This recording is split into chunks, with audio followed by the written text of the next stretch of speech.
We welcome those of you now joining us on video on the Section618.com app tonight for the 4-1 Rams and the 1-4 Terriers. The Rams, meanwhile, a big win last week at Marion. We'll talk about that next with Rams football coach Dan Mings here on the broadcast. This is Rams football from WMIX Sports and the Section 618 app. Whether you're hunting on an ATV, competing in motocross, or just hanging out with friends hitting the trails in a side-by-side, we have your off-road memories right here waiting for you at Holzhauer's in Nashville, Illinois. It's time to get out there and realize your adventure with Yamaha. In the woods, on the track or trails. Enter your victory lane from Holzhauer Pro Motorsports in Nashville, Illinois. ATVs are recommended only for use by those age 16 years and older. Yamaha recommends an approved training course. See your dealer or call 1-800-887-2887. ATVs can be hazardous to operate. Ram fans, listen up. We know you like winning because it's what you do. To get a big win in your next step of education, consider Rend Lake College. With over 100 programs, NJCAA sanctioned athletics, affordable tuition, and small class sizes, you know you'll be taking home the dub with this high-quality education. You could join the workforce with the skills you'll learn through a certificate or degree program, or go on to a 4-year college at a fraction of the price. Take control of your future and visit us online at rlc.edu. Rend Lake College. Your journey starts here. This is Mount Vernon Rams football, powered by Holzhauer Auto and Motorsports. Welcome back to the Orthopedic Center of Southern Illinois broadcast booth. We're in Blyer Field in Carbondale for the Mount Vernon Rams and the Carbondale Terriers tonight in South 7 Conference action. This is your Landers Towing and Collision Center's pregame show as we continue on talking about the Mount Vernon Rams. 4-1 on the year. They are perfect in the South 7. Crucial road game here tonight. Of course, we had plenty of opportunity to discuss it with Mount Vernon Rams football coach Dan Mings on Rams in Review. Here's that interview now. I'm going to get the understatement of the week out right now. The Rams played well on Friday night. Coach, your thoughts on a big win against Marion? Well, you know what? It was a big win, and the kids played their tails off. Offense, defense, special teams. To go down there and with all the hoopla and the flashing lights and the bells and the bells and whistles and all those things, and just to stay focused and do what we had to do, it was a testament to how hard these kids are actually working. I thought I saw, I'm not going to say a flawless execution of the game plan because perfection obviously unattainable, but I saw a very well executed game plan. And one thing that I know you always preach is let your offense be your best defense and control the clock. And there were times that Friday night your team very much controlled the clock and obviously helped themselves to a nice road win in the South 7. Really, I mean, that's sort of how we're set up, but it hasn't been that way up until this game. You know, our offense has been like a lightning strike, and it's been happening so fast that our defense has to stay on the field forever. Well, Marion's a pretty good football team. So, you know, what we had to do is we had to maintain time of possession, go first down to first down, and turn those first downs into touchdowns. You know, and then our defense, which was pretty fresh, came out and played lights-out football. So it sort of worked how we thought that it was going to work in the beginning. But, you know, it hasn't been working that way. But right now, you know, in that particular game, it sort of showed everybody exactly what the design is meant to look like. Sure, and I thought it was a football fan's football game. And by that, I mean, I thought, you know, not only did you have your offense executed, but there were still big flashy plays. There were still great defense with interceptions, fumble recoveries, and my favorite part, field goals. And Fisher Davis knocked down 2 huge field goals in that game. And it was a football fan's football game, in my opinion.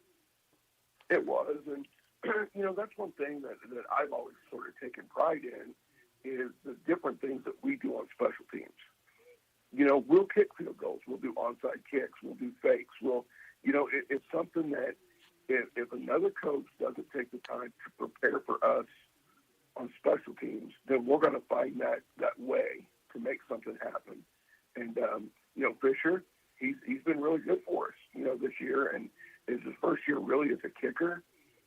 He's been doing a great job. So, you know, special teams is just as important to me personally as the offense and the defense are.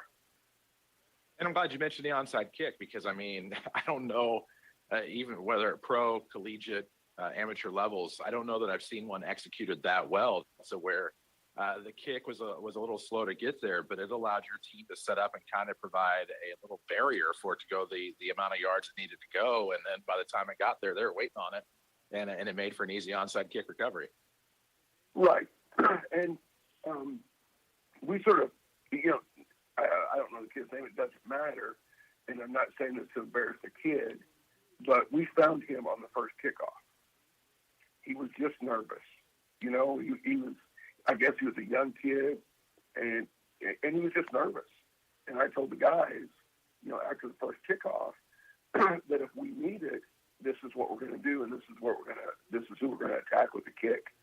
And our guys just went in and boxed him out, and he was just a little nervous, and then once it eventually went 10 yards, we pounced on it, and I think that sort of changed the game for us. And normally I would try to highlight kids that had great nights, and to do that in the time that we had, because I felt like everybody on the team contributed, everybody played well. So instead of that, what do you say to the guys? I know you were animated in the post game huddle, watched it on section618.com because Darren Kennard was there, but tell me about the post game conference. I hate to call it a conference, but your post game pep talk, because you're one of those, it's open door, so to speak. Anybody's welcome. They can come watch, they can come hear it. Tell me about your pep talk on Friday night afterwards. Well, I mean, it was just, we can start looking and dreaming a little bit now. That's sort of, what I was trying to get across, that we've done what we need to do to put ourselves in a position that now we can challenge for a winning season. Now we can get 5, and with the winning season, is usually playoff eligible.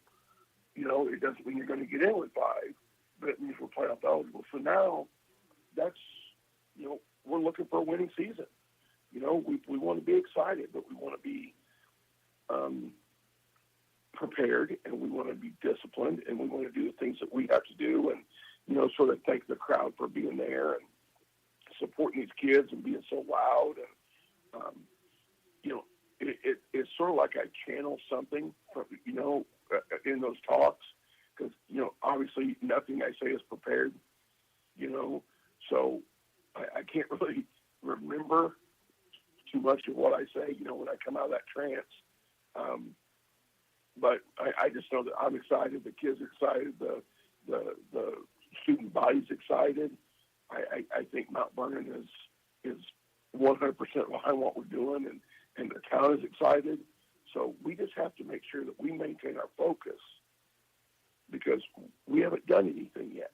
If we win one more game, then we can say that this has been, up to this point, a very successful season. And if we don't win another game after we win one more, it's been a very successful season for us. So the positives right now are definitely outweighing any kind of negatives. Oh, without a doubt. And now it's every game is always a playoff game, as you've told me numerous times over the years. But Friday night, you go into Carbondale where anything can happen on any given night, which is true for any game. I don't know why we always say that type of thing as media, but a big one on Friday night at Carbondale, Blyer Field. And for the Rams, they're going to get a struggling Carbondale team. But, I've seen struggling Carbondale teams beat up on very good teams before. So what do the Rams have to do Friday night to come out of their playoff eligible? Well, the thing is, honestly, they're not struggling too much.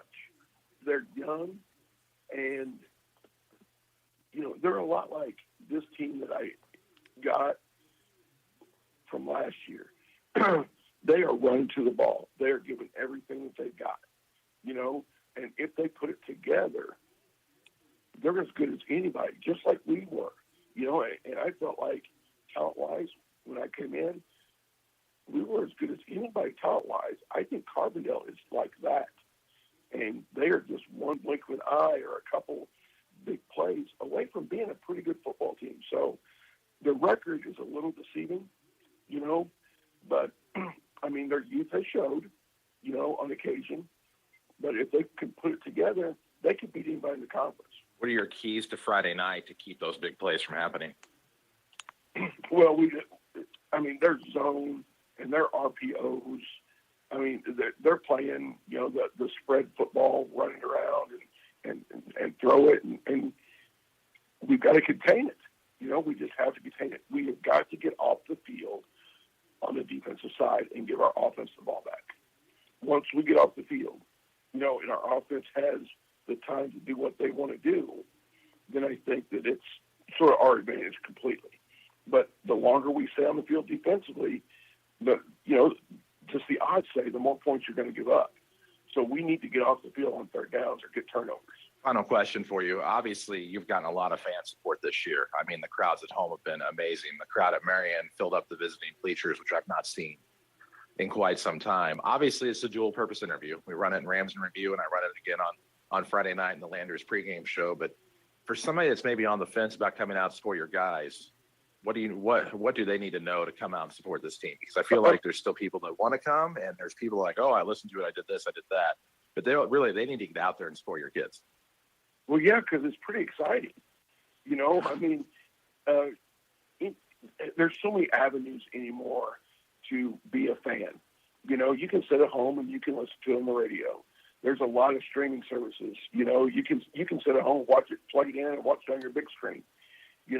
But there's nothing like that atmosphere of being there and listen to the kids, the school, just cheer their hearts out. And then you got the cowbells ringing, and when we score a touchdown, and everybody goes sort of crazy, and we sort of had to retrain the fans here at Mount Vernon that after the game we meet as a family, and that doesn't just mean the players. I mean, we invite everybody to hear what I've got to say and to celebrate with the kids after a win, but we also do that after a loss. If we ever lose, it's still a family thing, and that's what we really want to promote. Is come out. Don't be the black sheep. It's okay to be the prodigal son and come home again. Come on back, enjoy what we're doing, and the more the merrier. And the kids really thrive off that energy. Amen. And I sent you a text as soon as the game was over on Friday night. It was very short, but I can't tell you how excited I was. I can't tell you how excited I've been. And for those that don't know, I'm from here. I've lived here all my 98% of them are Mount Vernon guys, and they are busting their tails. The kids are working hard. They are, but I mean, the preparation that these coaches are doing and staying, when our practices are over, the kids stay with their position coaches, and they may go another 20, 30 minutes once we're done with practice. I mean, these guys are working like crazy, and it's paying off. And I think that, their peers, their friends, their buddies, come out and take a little pride in what your friends are doing, because they're killing it, man. I mean, they really are killing it. Dan, amen to that. A lot of the reasons this team is 4-1 and seconds away from 5-0. Congratulations on the hot start, and good luck tonight against Carbondale. All right. Thanks, Chris. Understatement of the week, obviously. The Mount Vernon Rams played very well a week ago at Marion. They hope that momentum continues into tonight. It's the Rams and the Terriers coming up at the top of the hour here on WMIX and the Section618.com app. We have plenty more Landers Collision Center's pregame show coming up from the Orthopedic Center of Southern Illinois broadcast booth. As you know, Rams football on your radio is driven by Holzhauer Auto and Motorsports, #1 volume dealer in all of Southern Illinois. Don't forget about the folks at Landers Collision Centers, now welcoming the Welch Collision Center team to their family. Plenty more hands to serve you. Landers Towing and Collision Centers in Mount Vernon and Salem. Call 1-888-LANDERS. That's 1-888-LANDERS the next time you need them. When we come back, we'll have your Munkin Toyota keys to the game. Your Hall Insurance Group starting lineups are still to come. This is Rams football from WMIX Sports and the Section 618 app. The Orthopedic Center of Southern Illinois offers urgent care visits for acute strains and sprains, joint pain, sports injuries, and even possible fractures. Walk in anytime, 8 a.m. till 4 p.m. You don't need an appointment, and you can be seen and get the treatment you need on the same day. Let their highly trained physician assistants and nurse practitioners provide the care you deserve. Give them a call at 618-242-3778 or visit their website, orthocentersi.com. People's National Bank has 2 great CD specials for you. A 9-month CD at 2% APY and a 15-month CD at 2.5% APY. Come in today to take advantage of this limited time offer. Stop by any People's National Bank location and open a 9-month CD at 2% APY or a 15-month CD at 2.5% APY today. People's National Bank, member FDIC. Annual percentage yield accurate as of September 27th, 2022. $500 to open and obtain APY. Back to Mount Vernon Rams football, powered by Holzhauer Auto and Motorsports. Blyer Field in Carbondale, home of the Carbondale Terriers, where the Mount Vernon Rams look to stay perfect tonight in South 7 play, currently 2-0. 4-1 after last week's win over the Marion Wildcats, 32-20, while the Terriers come in, meanwhile, struggling somewhat here in 2022. They're 1-4 on the year. Of course, they lead the South 7 in playoff points for a team that's fighting for their playoff lives tonight with a 1-4 record. The only win came against Granite City, a 1-4 team. They've struggled against teams with winning records, losing to Murfreesboro, Waterloo, Centralia, and Cahokia. And as many of you Rams fans hope tonight, a loss to the Mount Vernon Rams. Jeff London alongside Lady Rams basketball coach. I'm Chris Hugo on WMIX and the Section 618.com app here from Carbondale. And Jeff, last week for the Rams, obviously a big win against Marion. 14 years, make it, since they had last won against the Wildcats. And it was a big win on Friday, no doubt. It was a monster win, and it was probably the Rams played the best game of the season in terms of just being a complete game. Offense, defense, special teams, all 3 areas of the game were really, really good for Mount Vernon. And, you know, that translated into that big 32-20 win on the road against Marion. That's a tough place to play. But, boy, it sure was a lot of fun, and we're going to hope we can continue the momentum tonight. That's a big emotional win last week, so we'll see how the Rams respond tonight here at Carbondale. Well, we certainly will. And for the Rams, they're back home for 2 in the next couple of weeks. It's a big night here in Carbondale first. It's homecoming and senior night. Carbondale on the road the next 3 weeks. Althoff, Cahokia, not in that order. No, Althoff, Marion, and then Mascoutah to wrap up the regular season, if memory serves correctly. Meanwhile, the Rams are here tonight, back home for 2. We hope you'll come out and support the Rams. Bring your radio if you want to listen to the broadcast. You can watch from home. It's not quite the same as being there, but we do our very best to bring it to you the best possible way. And then, of course, the Rams will wrap up the regular season on the road at Mount Carmel in Week 9, a game in which we will not be able to provide video streaming, even if we wanted to. I think they just got their press box up this week. And, of course, we are not allowed to video stream from there anyway, but I don't know how that would work even if we were able to. So it'll be audio only on WMIX and the Section 618 app in Week 9. That said, this is a playoff game tonight for the Mount Vernon Rams, and Dan would tell you every week, regardless of situation anyway, in past interviews, that every game's a playoff game. It's kind of a Dan Mingsism, if you will. But tonight really is. The Rams can become playoff eligible with a win tonight, their 5th win on the season. Right now, 24 playoff points. You know you're going to get at least – you hope you get only 2 tonight in the South 7. You get 3, it means you lost. But you hope to get 2 in the South 7, maybe get a few playoff points each week, of course. But for the Rams, you feel pretty good if you get win number 5. Our schedule's always good. You know, it's that you can go back years and years and years and years. And generally, if Mount Vernon gets 5, you know, the points aren't generally a problem or haven't been. The schedule's been really good. And once again this year, it's good. Teams on the schedule are winning some games, so they're in pretty good shape points-wise here at about the mid portion of the season. So yeah, this is we use the term playoff eligible, just to be correct. But one has to think that you know, if we get a win here tonight, the points should not be a problem here as we wind out these last 4 weeks. It's Althoff and Marion tonight.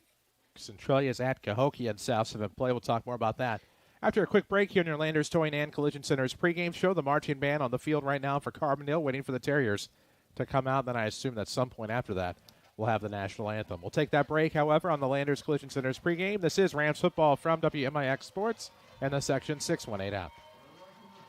DollarSavingDeals.com is the saving superstore everyone is talking about. Hi, this is Leah from DollarSavingDeals.com. Right now, you can buy half-price certificates to your favorite places in Southeast Missouri and Southern Illinois, like Thai Taste in Carbondale, T Street Pub, Legacy Fitness, Benson's Wine Bar in Chester, Cocopelli Golf Club, Beauty Glow Tanning Studio, Monte Alegre Vineyard and Cellars, and so much more. Next time you want to go to your favorite place for half the price, shop DollarSavingDeals.com.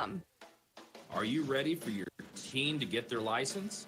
I'm Country Financial Representative Josh Finley. I know it's a little scary when you see your kids backing out of the driveway by themselves for the first time, but knowing that your young driver has the proper protection from Country Financial could make you feel better. Call today, 242-4024, or visit me online at josh.finley@countryfinancial.com. Need work but not finding anything requiring skill or experience? Yeah, I need a job where I can continue to grow, not start over flipping burgers. Do you like working with your hands? Yes. Have you managed a team or operations before? Yeah, absolutely. Then you're exactly who we're looking for. Walgreens Distribution Center is hosting Walk-In Wednesdays from 11 a.m. till 1 p.m. every Wednesday. Meet directly with HR to apply and interview. Offers will be made to qualified candidates on spot. Walgreens promotes and supports a drug-free work. Leave the limits in the dust with the 22 Toyota Tacoma. Hey, this is Pat Williamson with Munkin Toyota in Mount Vernon, Illinois. The 22 Tacoma is more capable, which means more epic adventures, and our selection is growing daily. Whether you're ready to hit the trail running, take on the world's greatest terrain, or just want to get from point A to point B with the latest technology, we have the Tacoma for you. See me, Pat Williamson, at Munkin Toyota, just west of the interstate in Mount Vernon, or view our expanding inventory online at munkintoyotamountvernon.com. Hi, this is Chase Landers with Landers Towing and Collision Centers in Mount Vernon and Salem. At Landers Towing and Collision, we think that building a winning team is essential to providing our customers with the best service possible. Some of the products we have to offer include pre- and post-repair scanning for a clean bill of health, unibody and structural repair measuring, frame measuring and repair, and ADAS calibrations. ADAS is a network of sensors, cameras, modules, and programming that assist in driving and parking functions. Choosing the correct team to repair your vehicle that has evolved alongside this technology is essential for a safe and quality repair.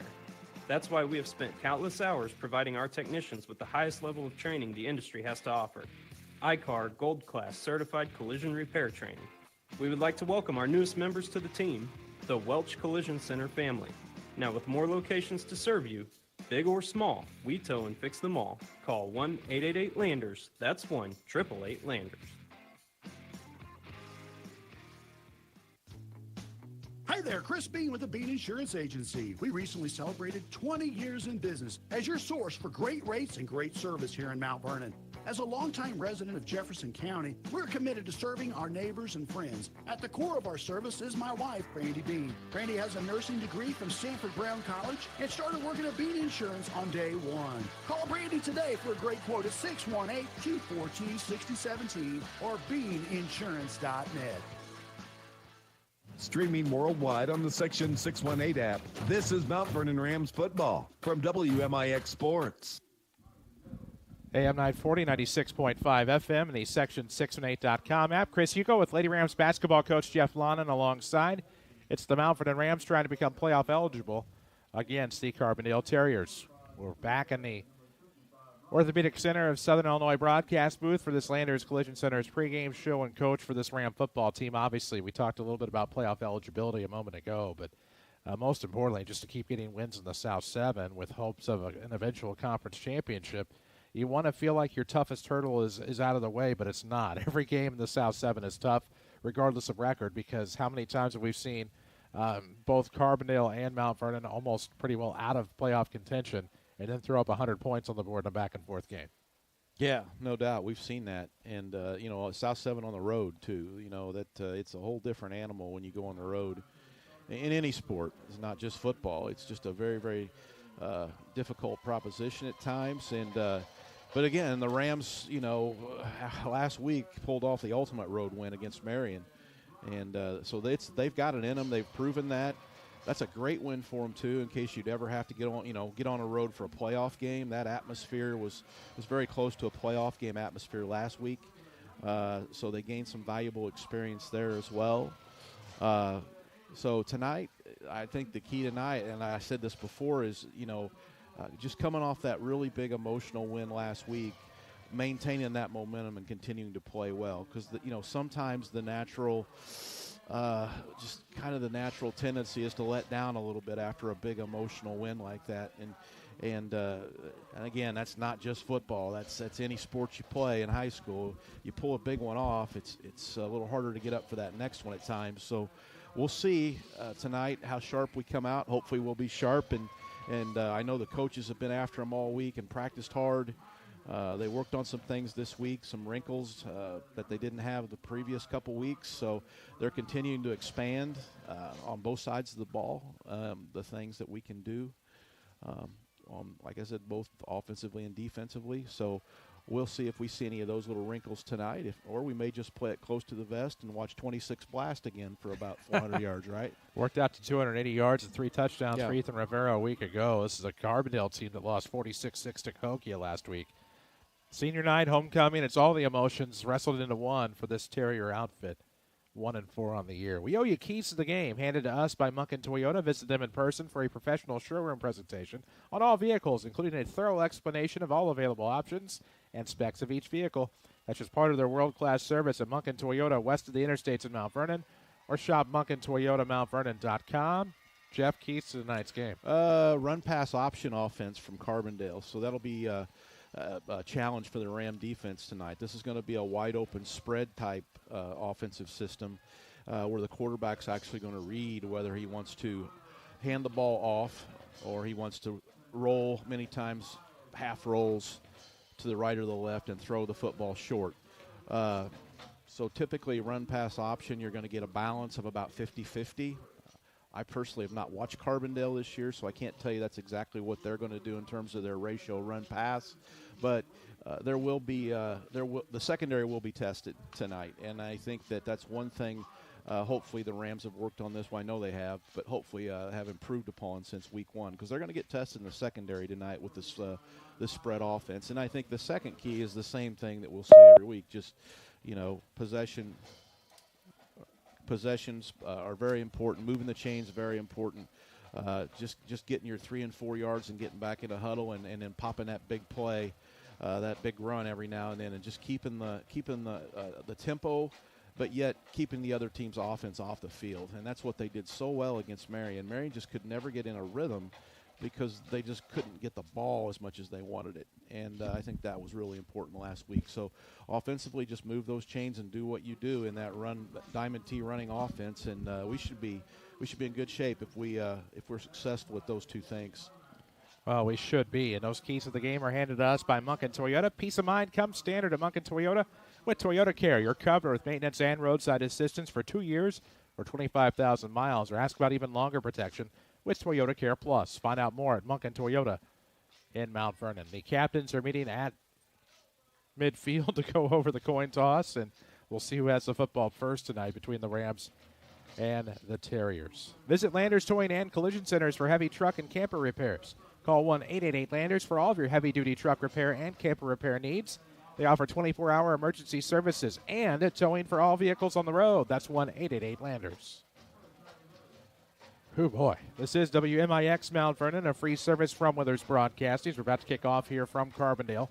Rams and Terriers in Week 6. South 7 Conference action as the Rams try to stay perfect, looking for 3-0 in South 7 play. Never easy here in Carbondale. Never easy. It's not going to be easy seeing this game either from this window. I think it's a Windex, Hugo. This window's long overdue for a wash. And my chair's 3 inches too short and 3 inches too narrow. Other than that, things are great. The weather is perfect, though. 65 degrees on the weather.com. I just checked it. No wind that I can see anyway. And just a perfect night weather-wise for football. Boy, it really is. It's supposed to get down into the mid-60s, I think, here in the first half, and we'll see what happens after that. I thought it was actually going to be cooler than what it is. What on?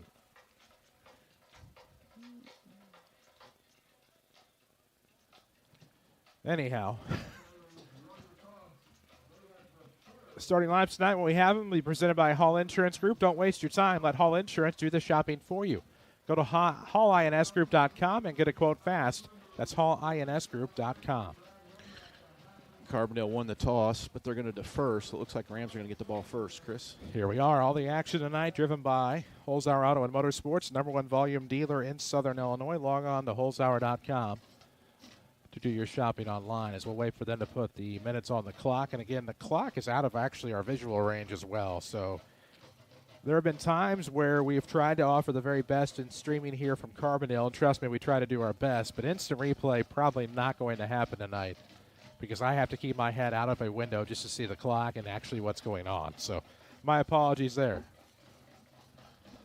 Carbondale in all black. They have glossy black helmets with the CT for Carbondale Terriers on the sides. White numerics trimmed in grayish silver, while the Rams are in their away whites tonight with white pants. They have orange numerics. Actually, that's more of a black numeric with an orange drop shadow.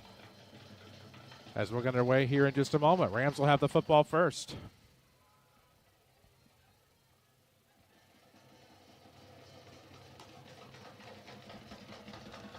Now the Rams get a huddle on the field, and we'll get underway momentarily from Carbondale in South 7 action.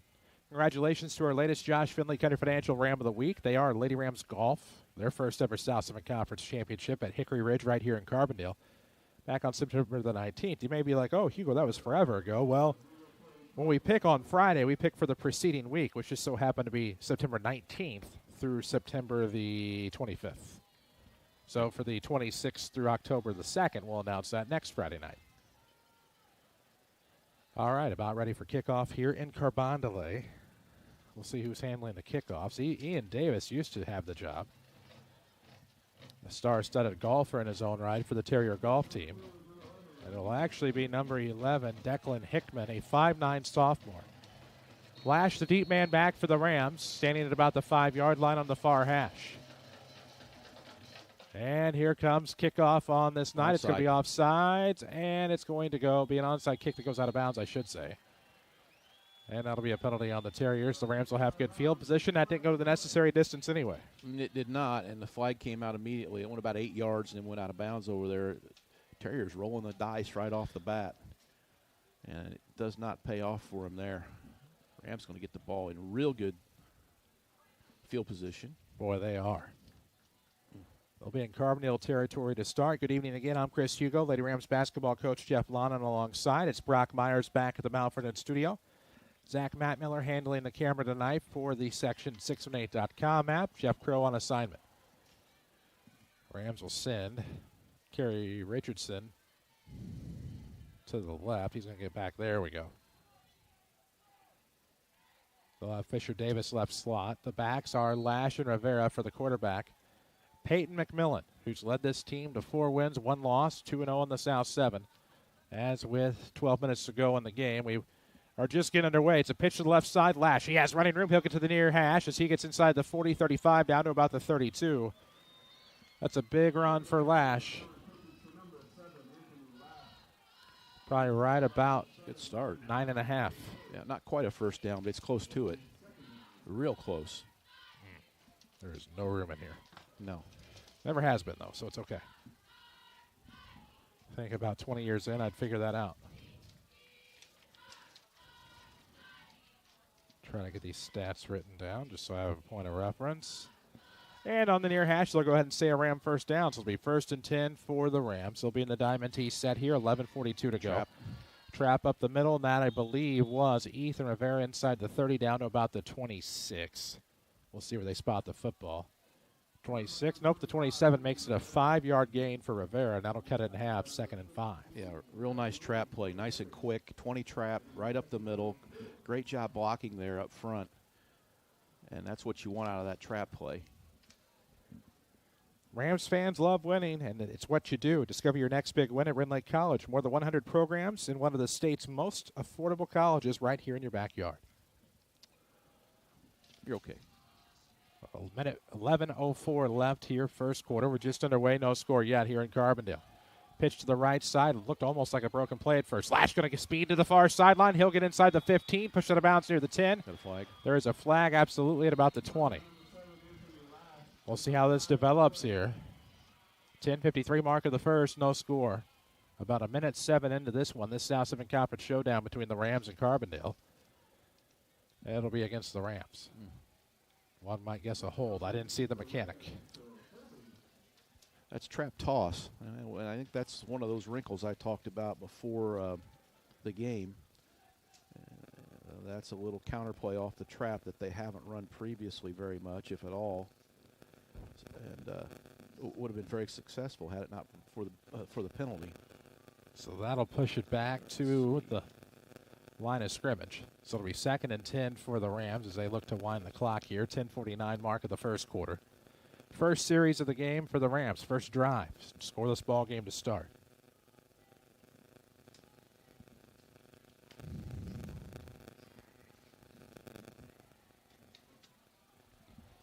Diamond T set for Mount Vernon. The visitors on the scoreboard, and trap going to the right side this time, as that looked like it was Rivera getting about half of it back.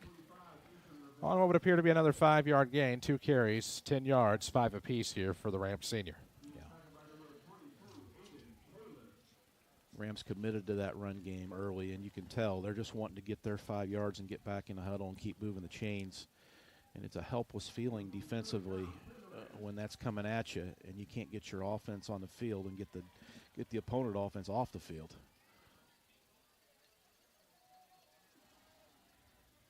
Diamond T set for the Rams. Rivera, Lash, and Davis are your backs for the quarterback. McMillan under center.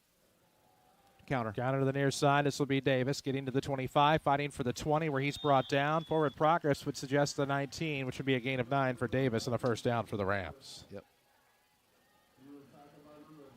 Well, there they go. That's a nice first down there for Mount Vernon. Keeps the chains moving. Second first down of the night. Really nice play there. Nice fake of the blast, and then the counterback or the fullback coming back the other way. Had Carbondale leaning just a little bit playing that blast, and it was really just a matter of beating one guy. We'll see that one again before it's over. Here in the Orthopedic Center of Southern Illinois broadcast booth. Orthopedic urgent care now open. No appointment necessary. Walk in daily from 8 until 4. This will go right up the middle. Trap. And trapped indeed. Name of play and execution by the Terrier defense. Maybe a gain of 1 for Ethan Rivera. Yeah, Carbondale did a nice job of stacking that trap play up that time. Better than last time. Still got about 2.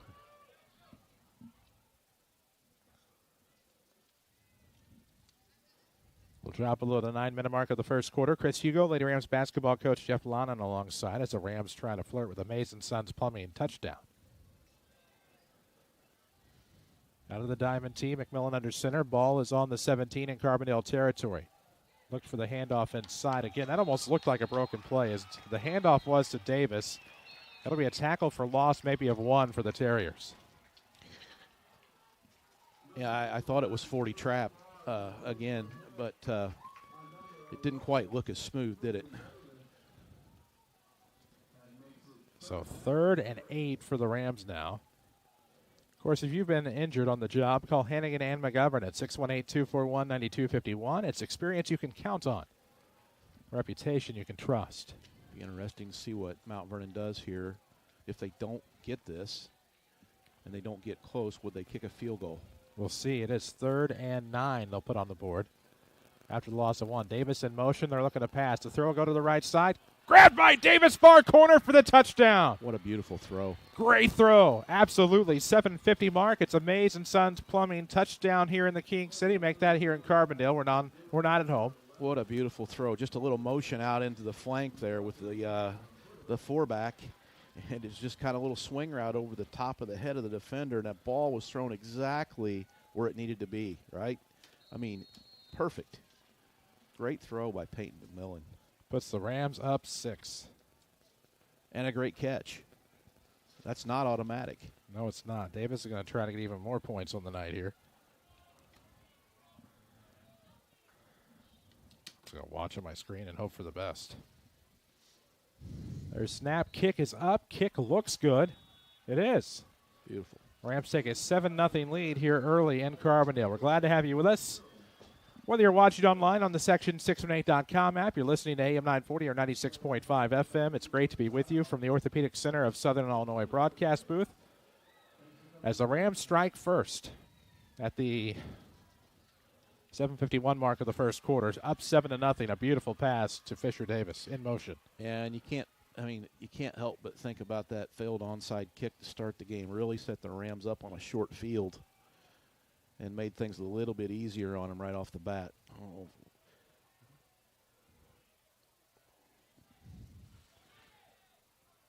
Carbondale short one. They got 10. There he goes. Now they got 11.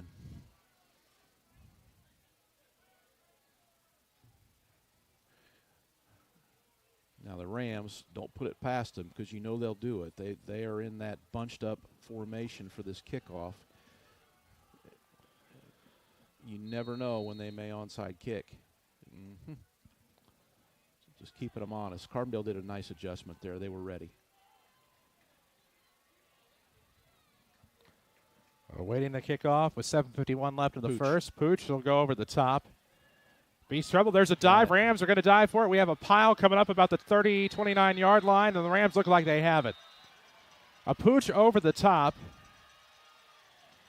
I hate to call it. It's not really the equivalent of a Baltimore chop because that'd be driving it into the ground and using the turf, but just a little, kind of like a Texas leaguer, just a little bloop single, if you will.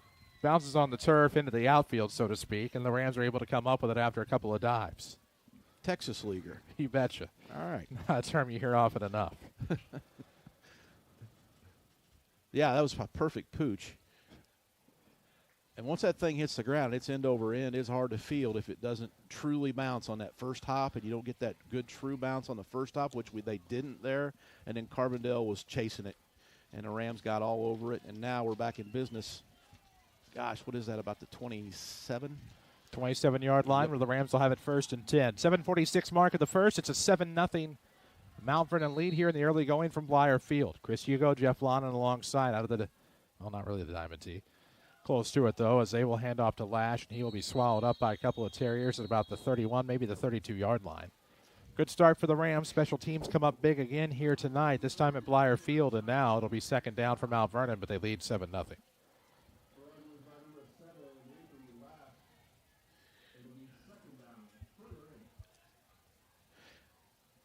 Now let's see if we get Lash out here in some space next time.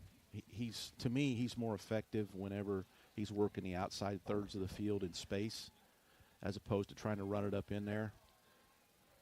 Diamond T split left for the Rams. It's Richardson split left side. 7:06 mark of the first.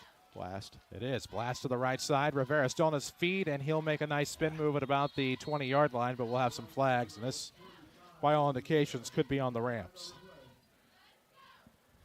Contact Josh Finley at Country Financial to talk about how he can help ensure the future you're dreaming of. To help protect what matters most, call Josh Finley, your local Country Financial agent in Mount Vernon. Rams of the week this week, Mount Vernon Lady Rams golf. First ever South 7 title. It's going to come back quite a ways. It's going to be second forever. What about the 38-yard line?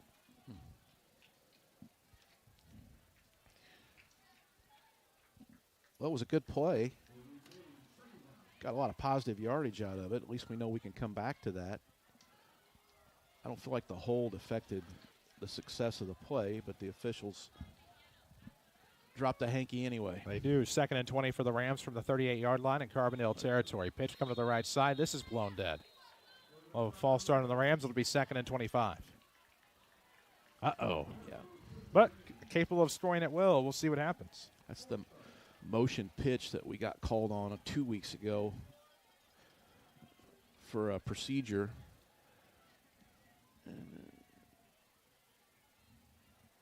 Carbondale heads to Altsoff next week.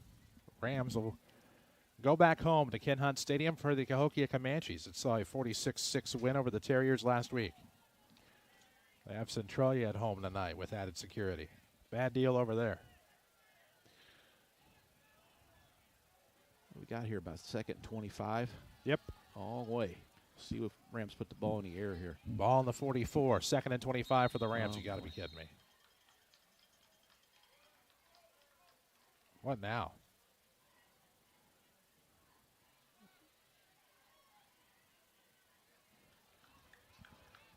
Delay a game with 2 on the play clock.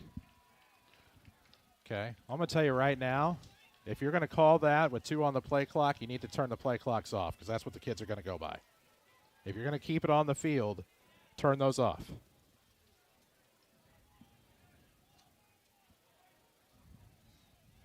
It's my opinion. I'm with you.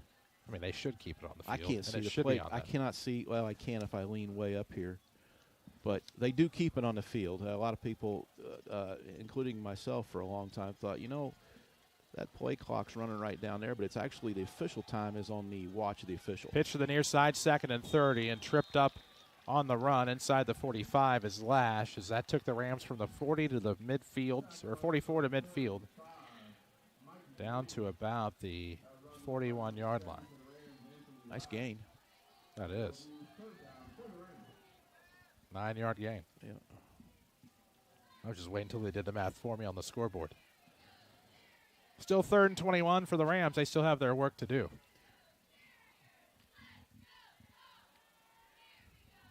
Be interesting to see if this is 4-down territory. They just go ahead and go and try to pick this up, even though it's a long way.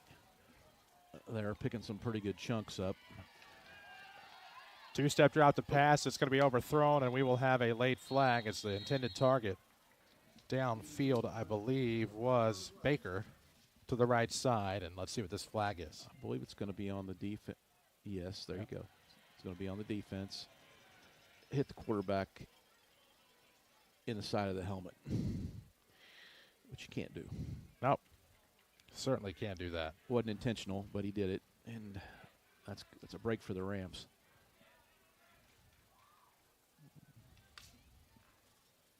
It's a big one, too.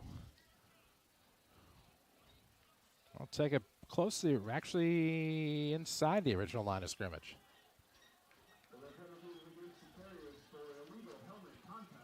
So that'll still keep it 3rd down, but it's 3rd manageable, 3rd and 9. You feel a lot better about that. Yeah, and now it is 4-down territory for the Rams, so you don't have to get it all here unless he would elect to kick a field goal, which I don't think, well, I shouldn't say. You just never know what. Ball goes all the way down to the Carbondale 26, 3rd and 9. 5:09 mark of the first. Rams lead 7-0. Scoring on the opening drive, recovering a pooch kick. That's where we are now on the Diamond T with the man under center. And play action. It's into the flat. Nice screen play there. It'll be to Lash. Has some running room. Gets to the far side. Nice move at the 20. He gets into the 15. Still on his feet to the 10. Inside the 10 to about the 9. 17-yard pass complete. What a great time to call that screen. Just a great time to. It's a long, 3rd and 9 long. You got to be figuring, hey, they're going to be coming hard. It's kind of a throwing down, right? And, boy, they did come hard. We threw that screen just perfectly out in the flank, and Carbondale had over-pursued, and we almost scored a touchdown there. Almost. I like it. It'll be 1st and goal here for the Rams from the 9-yard line. 4:45 mark of the first quarter, looking to add a Mason Sons Plumbing touchdown. And it'll be a blast to the right side, still on his feet. And Rivera's going to drag a guy from, it looks like, the 8, maybe down to the 6. All right. So 2nd and goal now for the Rams at about the 7.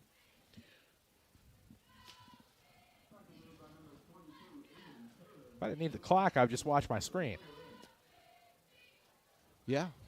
You might save your back a little bit, too. 4:15 mark of the first quarter. 7-0 Rams. 2nd and goal, 6-yard line here.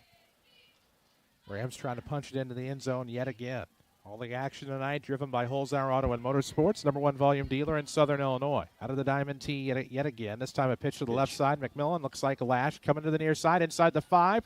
Leaning forward, stays on his feet, gets into the end zone. Nice. 6-yard touchdown run for Anthony Lash Jr. See, when he gets out in space like that, he's so good because he's got excellent speed and he sees, green pasture really well, and that's a deadly combination.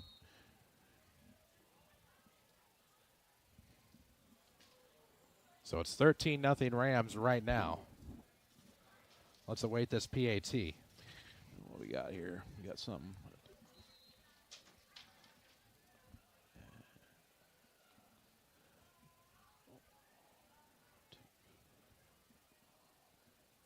Kick is up. Looks good. It is. So the Rams add the extra point. We'll watch that touchdown again on the Section 618 app.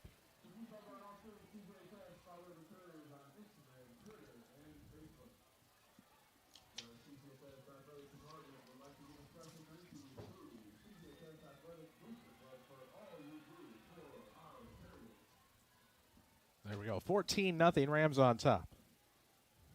That was a big drive for Mount Vernon, especially after the pooch kick. Absolutely.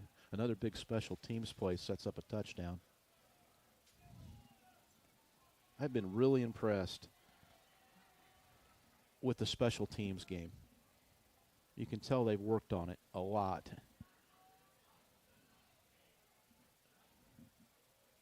And in high school football, you know, it's just, if you've got a good special teams game, you're already in front of a lot of teams. Because, you know, some teams don't have kickers and, you know, some, or punters for that matter. So, you know, and then to have a weapon like that, like Fisher Davis, and then get the right guys out there around him to, you know, recover the pooch kick, and there's a lot of speed in that kickoff group, and know their responsibilities as a collective group around Fisher with his foot. That group of 11's done a great job. Certainly have. Here comes a deep kick. Terriers look to get their first drive of the night as they almost muff that one. Return coming to the near side at about the 20. Able to beat a man to about the 21, 22, maybe the 23 as they're pushed out of bounds. And the Terrier return will be from number 3, who just happens to be D. Coffin. So here we go. We get our first look at the Terriers tonight. 14-0. Rams on top here. If you just joined us, we'll look for some Tony Wilt State Farm scoreboard updates in just a moment. Tony Wilt, your State Farm agent of Mount Vernon. Find him online, TonyWilt.com. Look for the white State Farm Jeep around town. Terrier offense gets their first snap of the football, Chris, with 3:48 left to go in the first quarter. That's exactly what the Rams want. Opening drive for the Terriers. 1st and 10 from their own 32. Out of the gun. 3 left, 2 right. And looking for the slant pass from the tight end, or for the tight end. It'll fall incomplete. 3:46 to go. It'll be 2nd and 10 Carbondale. And they looked a little panicked and rushed that time, given the circumstances. They did. They threw on 1st down, which, you know, I said before the game, you're going to see some throwing in this game from them. They are 4 wide. Now they're 5 wide. They'll go 3 left, 2 right. Out of the gun, empty backfield for the quarterback, Bowlby. For the man in motion. This is one of the brothers, Graham. Sweeping left, and I think maybe a slight loss, Jeff. Looks like it. They tried to run, I believe, maybe jet sweep, but he didn't sweep it. He just tried to turn right up into the Rams' defense. That brings up a quick 3rd down, so no gain for Mozzie Graham on the carry. I've always felt like that shotgun jet sweep was really risky because you're in shotgun and you're already 5 yards deep. So you're handing the ball off way back there, any penetration at all, and you're cooked. 3 left, 2 right for the Rams. Out of the gun and already swallowed up as the ball got there. Harsey on the catch, and that'll be a gain of about 3.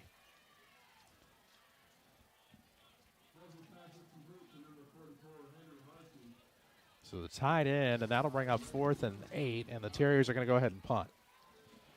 Yeah, great job by the Ram defense there. They gave the Terriers very, very little. I have an Overstreet and maybe some Deatons watching us tonight. Got a lot of former players. Absolutely. Dontrell Black, Jesse Stuckey. Dontrell checked in last week. Out in Vegas now, if I remember right. Going to try to come home for a game. Terrier punt. Nice boot there. It'll be lashed at about the Ram 35. It's not going to get there. It'll actually take a Ram bounce, turn into a Terrier bounce beyond the 40 down to the 39, where the Rams will have it 1st and 10. We've saved the number 1 seat for Southern Illinois high school sports right for your fingertips. Download the Section618.com app from Google Play or the App Store and have immediate access to our stream, plus nightly scoreboards, exclusive videos, or you can even submit your own pictures and videos from any game that you attend. Just download the Section618.com app, powered by Charlie's Air Conditioning and Heating in Carterville. Download it now. That's right. Any game you go to, there's a special spot where you can submit your own image or video right to us, and we can put it on the website very easily. And the app. So the Rams get the football here, 2:17 mark of the first, leading 14-0 after a 3-and-out by the Terriers. What a good start for this Mount Vernon team, 4-1 on the year, 2-0 in the South 7, trying to get playoff eligible with 5 wins overall. That was Rivera in motion, sets up a pitch to the right side, lash off to the races, gets to the 45, far sideline midfield, pushed out at about the 45 interior territory. They're going to say the 46, as that'll go from the 39 to the 50. That's 11 to the 46, 15 for Lash. About 15, and there he is out in space again. And the Terriers just don't have an answer for that right now. Interesting. They motioned away from toss that time, just as kind of a key breaker. which they haven't done a lot, but it kind of just adds to the ability to, not allow the defense to just pick up on all those keys and stay home and be honest. Motion away from pitch. We haven't seen that a lot this year. I think I just did Common Core football math. There we go. 2:10 left in the first. 14-0 Rams looking to strike again. Richardson split off to the left side. Running play here, and they swallow up Rivera in the backfield. Going to be a loss of about 2. So a rare loss for Rivera. And teams are going to start to get his number as we get later in the year. Yeah. Just part of it.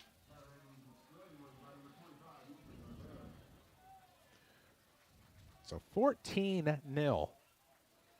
Rams here at Blyer Field. We're in the Orthopedic Center of Southern Illinois broadcast booth. As you know, Rams on your radio, driven by Holzhauer Auto and Motorsports in Nash Vegas. Fall Fest Parade tomorrow at 1 o'clock. We'll be out there throwing candy, or I think legally you have to say handing out candy. Whatever it is, we'll be doing it. 1:30 left in the first quarter, 14-zip. Diamond T set. It'll be a simple play right up the middle. And a gain of about, 3 to bring up 3rd and 8. It was Rivera again. About 3. About time for one of those toss plays out here to this wide side. Let Lash work in all this space. Rams have been here before, 3rd and manageable, and they've turned it into something just about every time. Yeah, third drive conversions have been the key. And I would say after seeing Carbondale's offense the last possession that they will go 4 down. They'll go on 4th down here. Chris Hugo, Jeff Lonan alongside. Yeah. Brock Myers back to the Mount Vernon studio. They'll send 2 to the left. Davis in the slot. It'll be Richardson on the left. This is and it's going to be it's Lash going to the right side. First down yardage. Wow. It caught me off guard as he got inside the 35. My apologies, down to the 34. I thought it was I thought it was going to be 39 toss left based on the formation, and it went back the other way. Some kind of a counter. I think so. I couldn't. It was so far over there I couldn't see it. He just disappeared to the other side. I was looking over here waiting for that big toss play. Great call. And a first down. So another set of downs for the Rams. First down. We get later in the first quarter. Still 14-0 Rams. Should be about the 15-second mark if I dig my or look out the window. Play to the right side. Another blast, as you say, to Rivera. Clock is at 3. He'll get about 5 on the play, down to the 30, maybe the 29 for a gain of 5. And that, ladies and gentlemen, will take us to the end of the first quarter. After 1, the Mount Vernon Rams 14, the Carbondale Terriers nothing. We'll come back with the second. This is Rams football from WMIX Sports and the Section 618 app. Whether you're hunting on an ATV, competing in motocross, or just hanging out with friends hitting the trails in a side-by-side, we have your off-road memories right here waiting for you at Holzhauer's in Nashville, Illinois. It's time to get out there and realize your adventure with Yamaha. In the woods, on the track or trails. Enter your victory lane from Holzhauer Pro Motorsports in Nashville, Illinois. ATVs are recommended only for use by those age 16 years and older. Yamaha recommends an approved training course. See your dealer or call 1-800-887-2887. ATVs can be hazardous to operate. People's National Bank has 2 great CD specials for you. A 9-month CD at 2% APY and a 15-month CD at 2.5% APY. Come in today to take advantage of this limited time offer. Stop by any People's National Bank location and open a 9-month CD at 2% APY or a 15-month CD at 2.5% APY today. People's National Bank, member FDIC. Annual percentage yield accurate as of September 27th, 2022. $500 to open and obtain APY. Follow us on social media at WMIX Sports. This is Mount Vernon Rams football. AM 940, 96.5 FM, and the Section618.com app as we enter the second at Blyer Field in Carbondale. The Rams lead this 14-0. Quick Tony Wilt State Farm scoreboard for you. In the South 7, Altoff leads Marion after 1, 6-0. We don't have a Centralia Cahokia score yet. El Dorado leads SVW 12-0 after 1, and Nashville Carterville scoreless after a period of play. Benton leads Harrisburg, just came in 7-zip. Okay. Out of the Diamond T for the Rams to start the quarter, and it is going to be a counter to the right side. Plenty of running room wide open for Ethan Rivera. No flags. I don't mean to be. Okay. The way that everybody was lethargic and lax, I thought there was going to be a flag. This is coming back. I'm sorry. I'm sorry. He was so alone, right? Yes. That everybody just kind of, okay, that's a touchdown, right? It's like, okay, something's not right. Yeah. McMillan had his hands up, signaling a touchdown. How far out was that? 28 yards. McMillan had his hands up after he handed the ball off. That's when you got it rolling right there. That's impressive. Wait, the PAT from Davis. I feel like I don't even need to look, and at the time I say that's the time that he misses wide. No, he snuck it in. He got it in there. All right, I'm sorry. He didn't hit that one flush like the other two, but he hit it high, and he got it in there.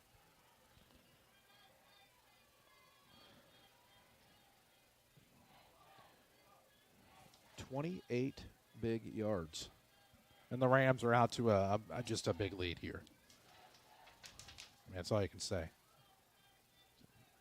Rivera pretty well untouched on that one from 28 yards out. Just a unbelievable play. Yeah, and up until that run, Rivera had some tough sledding. Carbondale obviously knows going into this game they've got to stop him. And they had him at 18 yards on 6 carries, but he bumped up to 46 on 7 real quick with that counter where he was virtually untouched. All the action, of course, driven by Holzhauer Auto and Motorsports in Nashville, #1 volume dealer in Southern Illinois. We're buying a vehicle simple, easy, and fun. 21-0 after the touchdown. Rams on top. 8 seconds into the second quarter. As we ready for the kickoff here, the Terriers will get a try. Just 3 plays on their opening drive. A 3-and-out for Carbondale. And now the kick will tail toward the left side. It'll be picked up by Mozzie Graham at about the 15 as he backpedaled. Now to the between the hashes, 20, 25. Big hit. Brought down hard at about the 26-yard line, I believe, by... Is that? Thought it was Gabe Luton. I'm trying to look for the number to be safe. It was. What a tackle. Great hit. That'll be about an 11-yard return for the sir. Terriers. It'll be 1st and 10 for Carbondale. We'll get our second look of Carbondale tonight. They trail 21-0. Rams each week are giving us plenty of contenders to be Josh Finley, Kinder Financial Ram of the Week. Talk to Josh Finley today. Talk about how he can help ensure the future you're dreaming of and help protect what matters most. Josh Finley in Mount Vernon. Terriers of the backfield. They'll spread here. 2 to the right, 3 to the left. Tight end in the slot. Where's 44? Body type and fluidity might remind you of Dallas Clark. Not giving him the 2002 Mackey Award creds yet, but Rams will be offside. I got the Rams to go on the count, and it'll be 1st and 5 for the Terriers. That is Mount Vernon's 5th penalty of the half. Bowlby, the quarterback from the gun. But 3 of those came in pretty quick succession. Oh, without a doubt. You know, on that last drive. Or the drive. Bowlby has that. 2 right, 3 left. Quickly into the flat. That's going to be complete, and escaping a Nettles tackle to the 40, getting to the 45 is D. Cawthon.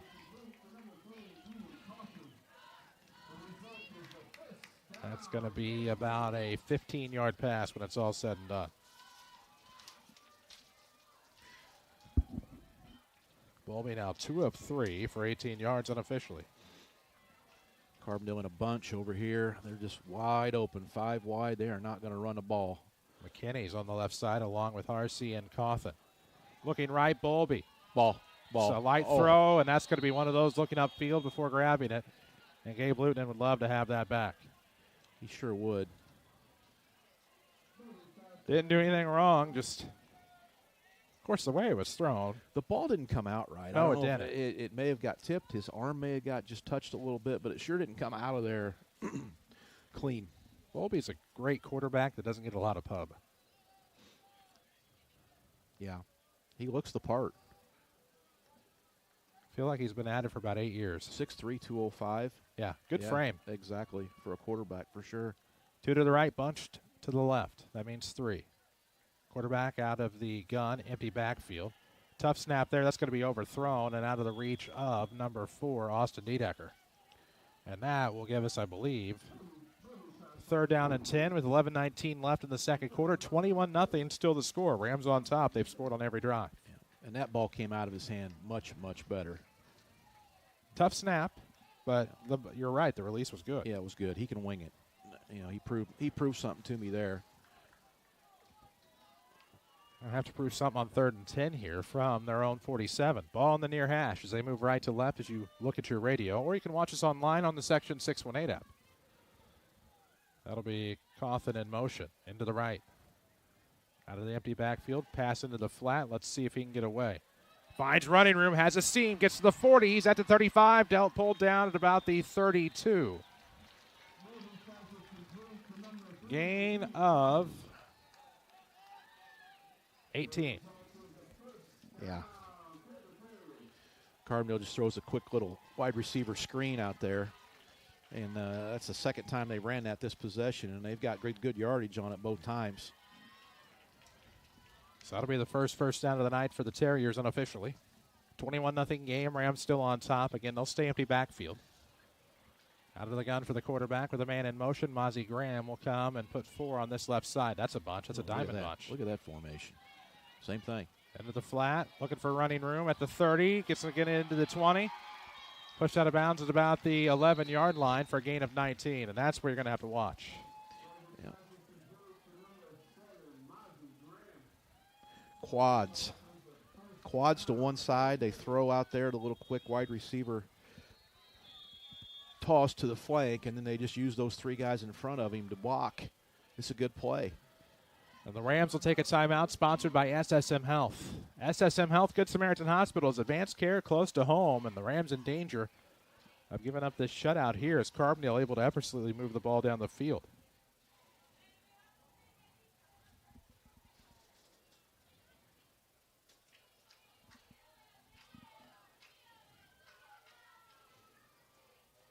Grandma Paralee and I believe Jim taking this one in at home. They are. Glad to have them. Spot and Mrs. Spot. Happy birthday, Mrs. Spot. The Hammer, among others, taking this one in tonight. Oh, boy. Under the artificial warmth of fluorescent lighting here in the Orthopedic Center of Southern Illinois broadcast booth.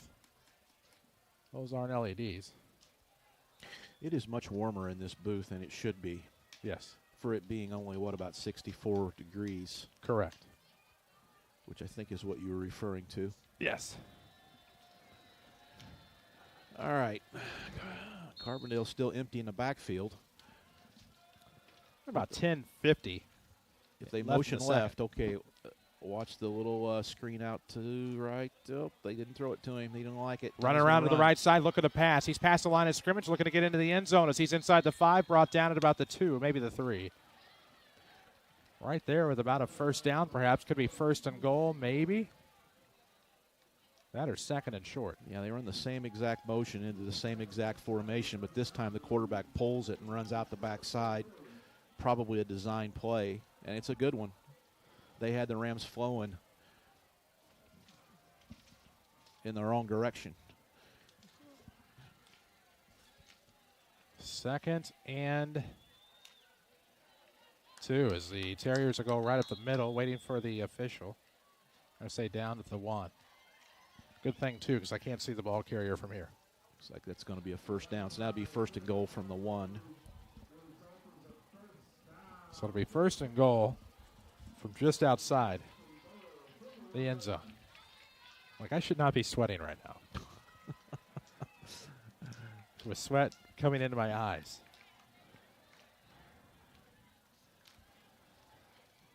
First and goal from the 1 for the Terriers. Looking to get into the end zone. Crack the goose egg on the score column. Mozzie Graham in the backfield with the quarterback, Bowlby. And that's going to be an inside handoff, and I believe stop short. Rivera and company in on the tackle. Nice. Really good job by the defense stopping that 2-point conversion. And we know how important extra points are, especially in a tight game. And if something would happen here and Carbondale would put a couple in on us, you know, that could loom big in the end. I thought I saw Mason Randall in on that, but I'm not 100%. Well, the offense is remaining on the field, so there must have been a penalty. And Carbondale gets another. Yeah. Oh, my bad. Sorry, I thought they called touchdown, Chris, on that last play, and they did not. They're still in offense here. Second and goal. Mozzie Graham will get in this time relatively easily. 2-yard touchdown for Mozzie Graham. Gets the Terriers on the board. It's 21-6 Rams.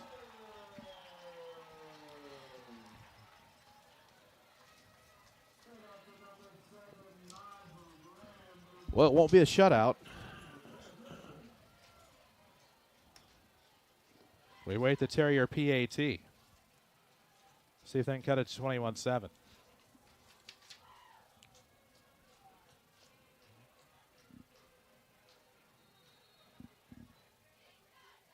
Kick. Almost here. There we go. Looks like it splits the uprights.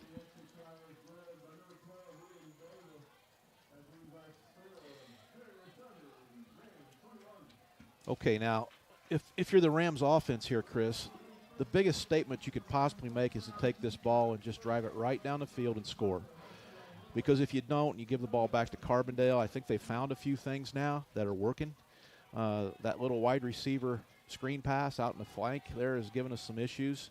So they're going to go back to those things and, before we can get to halftime and adjust. So it's very important, I think, for the offense here to take it and just get it down there and punch one in and get this momentum back. Rams have one play this side of the field. It was a 28-yard touchdown run to open the second quarter. Now they will get the kickoff, or will they? Pretty well got to beware of trickery the rest of the night. And maybe not. You never know.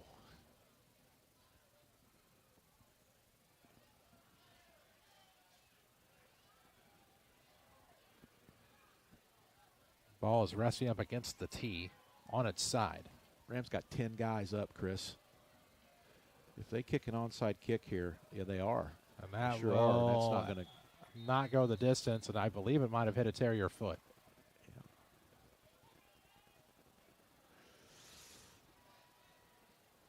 So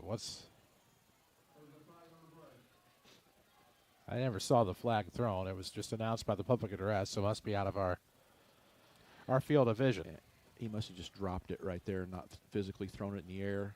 We're blocked with the Carbondale bench. That was almost very similar to what we saw the Rams do last week, except I believe it nicked a Terrier.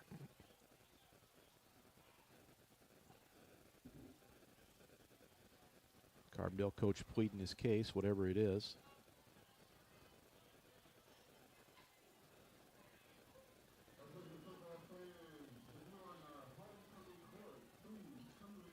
We'll have an extended Walgreens Distribution Center halftime show tonight.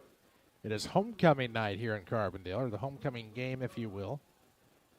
Still a big crowd on hand tonight. Of course, we talk about the Rams fans so far. I was not at Triad, so you have to forgive me for the assumption. The Rams fans filling up the visiting bleachers. They have unfortunately not done that tonight, but Carbondale probably has the largest visitor seating of anywhere we go. And it's not even close. Probably double the seating of Marion. It's enormous. So it looks like they're waving the flag off. Okay. Will they re-kick? So you can't assume a recovery by either team. Dan pleading his case now of how it did not get 10 yards.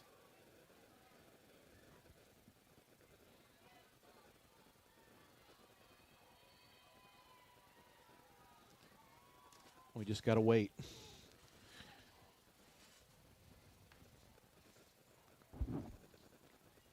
Streaming presented by Ren Lake College. With an affordable, close-to-home education, NJCAA sanctioned sports, and over 25 different clubs to join, Ren Lake College offers everything you could want and then some. Visit rlc.edu. Your journey starts here.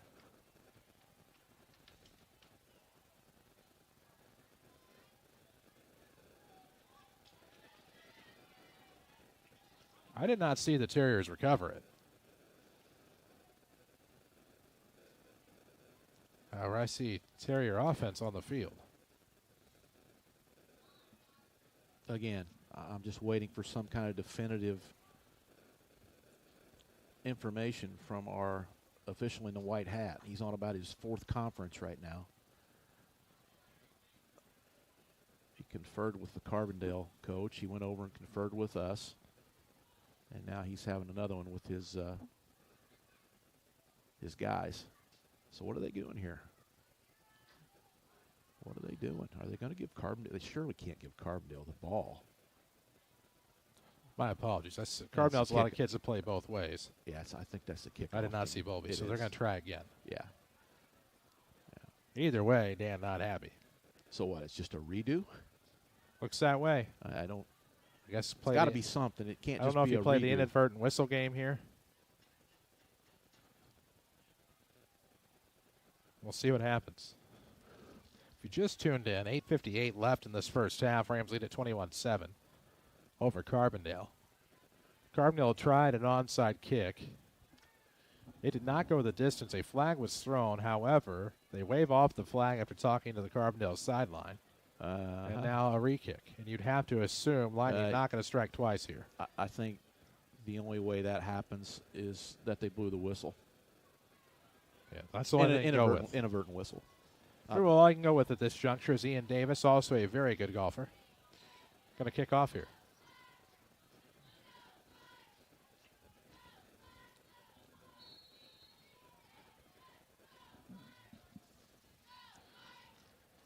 And it'll be a pooch kick of their own.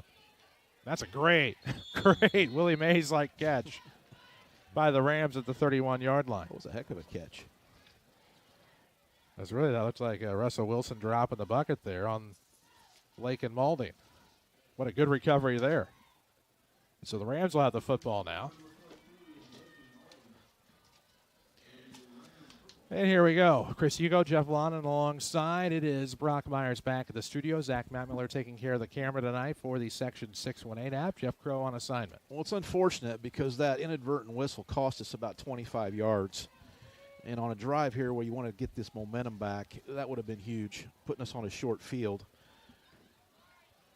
Rams. But it is what it is. Rams have it on their own 31-yard line, less than 9 to play in the first half. It'll be a pitch left side.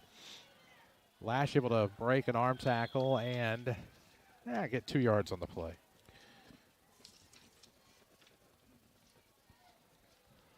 With 8:44 left in this second quarter. That time 2 yards in a cloud of dust, if you will. The Rams just keep that clock rolling.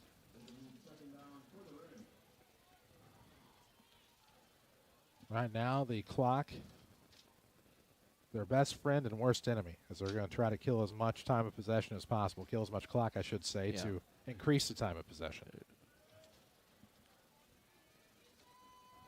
Out of the diamond team, McMillan under center. This time, blast to the near side. Good move there by Ethan Rivera, as he will actually tumble to the 36-yard line for a gain of 4. About 4.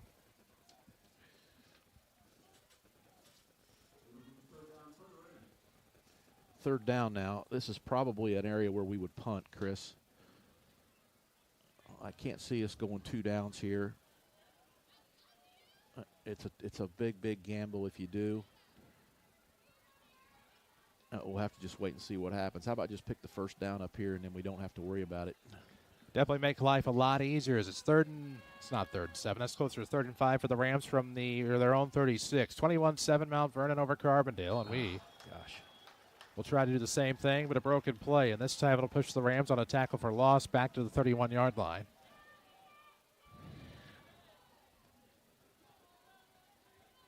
And that will make it, actually not that far back. It'll make it about 3rd and 10. 4th and 10, rather. And the Rams will punt for the first time in quite some time.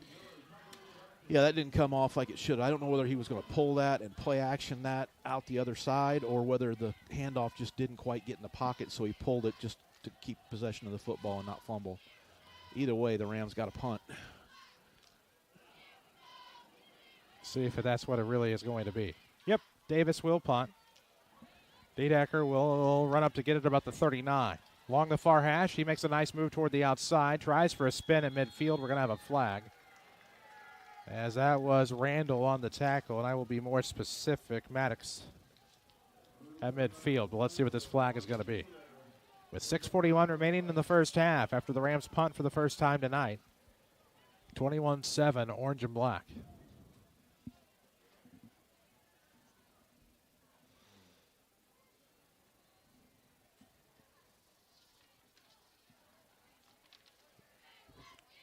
be on the Terriers. Yep. Is that block in the back? Either way, going back. It's just the second penalty on the Terriers tonight to the Rams' 5th. You can watch us online, the Section618.com app. Go to Section618.com. You can hover over Watch Live, click on Mount Vernon Rams. Or for the rest of the year, you can go to WMIXSports.com and click on Watch Live or look for WMIX Sports on YouTube. 2 right, 3 left out of the empty backfield gun here for the quarterback, Bowlby. On 1st and 10 from his own 40-yard line with a man in motion. That's Mozzie Graham. He's looking to the right side. He'll be sacked, and that's a big sack by the Rams. That looks like Gabe Luton.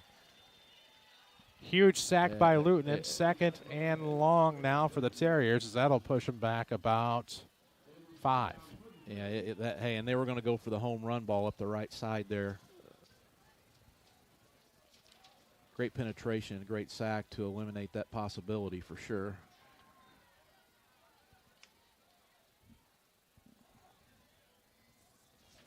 Well, it pushes them back, 2nd and 5 after the 5-yard loss. They'll send Graham in motion again. Quad on the left. 1 to the right. Empty backfield out of the gun. Another screen. This time the Rams aren't buying. Nettles, Rudolph, and Jameer Smith-Henson in on the tackle for the Rams. You get to about week 6, you start to know everybody, and it's easier to pick up who's tackling who. I like it. And that is the one play the Terriers have used pretty successfully here in the first half. But you can only run it so many times, and then you got to come up with something else. So we'll see what they've got here. It'll be Same third, formation. 3rd and long. No motion. And the Rams just jumped. Off of the edge, they jump. That'll give them 5 yards back. It'll be 3rd, and I'm going to say 3rd and about 12 because they're not keeping up with the yards to go on the scoreboard. So it'll be about 3rd and... It really was 3rd 10. and 15. Huh. That old depth perception issue I have here at Carbondale gets me every time. Rams' 6th penalty of the half. 5:15 left in the half. It's 3rd and 10 for the Terriers. Ball on their own 39-yard line. They have 3 left, 2 right. As they look for the play off of their wristbands. Bowlby, the quarterback. Play clock is going to get closer to 0, and let's see if they got the timeout in time, and they did. Okay. Timeout presented by SSM Health. SSMHealth.com/doctors to find your next physician. SSM Health, the healing power of presence. Boy, oh boy. The plot thickens. 3rd and 10 for the Terriers. About the 5-minute mark here of the second quarter. It's Mount Vernon 21, Carbondale 7. Game's kind of evened out here in the second quarter, hadn't it? Yeah, the Rams were on fire in the first quarter. They came out and got great momentum and put 3 quick scores up on the board, and now we're kind of in a lull, and Carbondale's finding just a little bit of offensive rhythm and able to move the sticks and keep that Rams offense off the field. Well, they did on the last drive. You'll notice the Rams have made some defensive adjustments to be able to stop a few of the plays that have been burning them the previous drive. Yeah, no doubt, and they'll be talking about that screen action, that wide receiver motion to the screen with the 3 blockers. They've ran that play quite often. They'll talk about that at halftime. But really, if you take that play away, we've done an excellent job on everything else. Absolutely. 3rd and 10, 5-minute mark of the second quarter. It's 21-7. Rams on top. 3 to the left, 2 to the right for Bowlby. Empty backfield out of the gun. Graham in motion again. This is Mozzie Graham. There's a snap and looking downfield, and that'll be a sack. Beyond the 30 down to about the 28. I believe finished off by Rudolph Jr. Contact, I believe, initiated by... I don't have a 69 on my roster. How embarrassing. Well, that is a big loss, too, for Carbondale. I even have the most updated roster that I've had. Well. Okay. So I'll make it 4th and forever here. 4th and 20 for the Terriers. Rams return man hanging out at about the 30-yard line. Rams should get the ball in really, really good field position here with lots of time on the clock. There's 4:14, 4:13. That's plenty of time to punch one in. 4:10 mark. Clock rolling. High snap. No problem for Davis. He'll boom one. It'll be a fair catch. Lash at about the 32-yard line. That's a good punt. That's a very good punt. Pins the Rams back to their own 32, where they will take over 1st and 10. 4:02 remaining second quarter. It's 21-7 Rams. All the action driven by Holzhauer Auto and Motorsports in Nashville. #1 volume dealer in all of Southern Illinois. Shop them online, holzhauers.com. WMIX Mount Vernon, free service from Withers Broadcasting. We're live from the Orthopedic Center of Southern Illinois broadcast booth, where you can find orthopedic urgent care now open. No appointment necessary. Walk in daily, 8 to 4. So 4:02 remains, second quarter. Rams up a couple of touchdowns. They'll have it 1st and 10. They actually have it on their own 27-yard line, so even better than what I thought on the spot. Out of the diamond tee, the quarterback, McMillan, counters to Rivera as he will fight to get back to the line of scrimmage. Somehow stays on his feet to get a gain of 2 to the 29.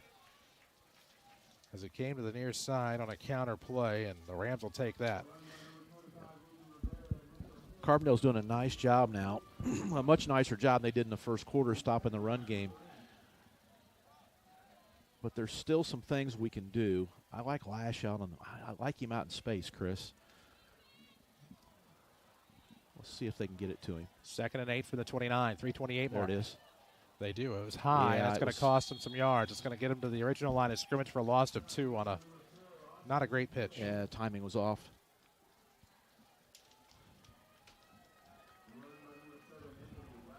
So everything has to be fluid. And we'll drop to the 3:10 mark here on 3rd and 10 for the Rams. Again, up 21-7. Carbondale lost last week 46-6 to Cahokia. The Rams beat Marion 32-20. Rams probably about 20 seconds away from a 5-0 record.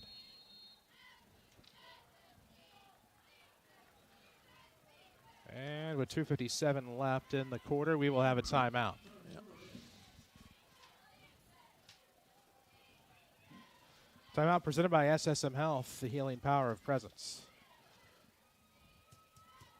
Might the Rams run a screen here? We'll find out, won't we? We'll have an extended Walgreens Distribution Center halftime show coming up at the break. Have some Tony Wilt State Farm scoreboard updates. We'll have the scoring and stats. It's all straight ahead at halftime here from Carbondale. Homecoming next week for the Rams. They welcome the Cahokia Comanches. It'll be Pink Out Night and Senior Night on the 14th against the Centralia Orphans as they wrap up their home slate. I believe still time to order a Pink Out shirt. We shared the information on social media. Find us at facebook.com/WMIX Sports. Been a few posts today, so you might have to scroll down a little bit to find the Pink Out info.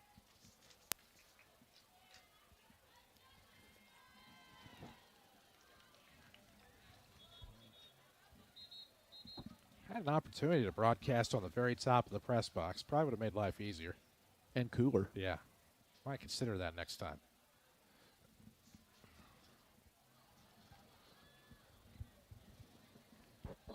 Use this on rainy days and go up there on dry nights. So it'll be 3rd and 10 coming out of the timeout for the Rams. Ball is on their own 27-yard line with 2:57 to play. We have another timeout?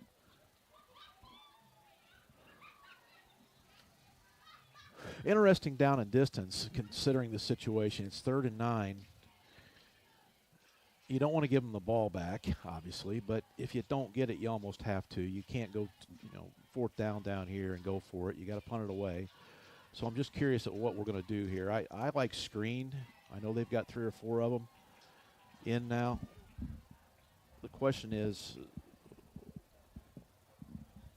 as Carbondale's huddled up, you would have to think they may be talking about that as well. So it'll be interesting to see who wins this possession right here, or who wins this play. 3rd and 10 now for the Mount Vernon Rams. Come out of the SSM Health timeout. 27 yards, 27-yard line, 10 yards to go. It's 3rd and 10. McMillan, the quarterback, under center. Carbondale stacked. 3rd and 10. We await the snap from the 27 in motion, and it'll be Lash going to the left side.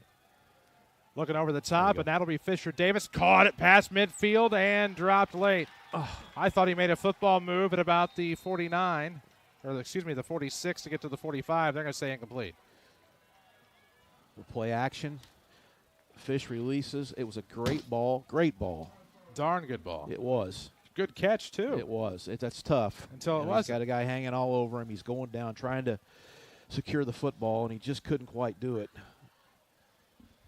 I like the call, though. Yeah, absolutely. So now the Rams look as if they'll punt.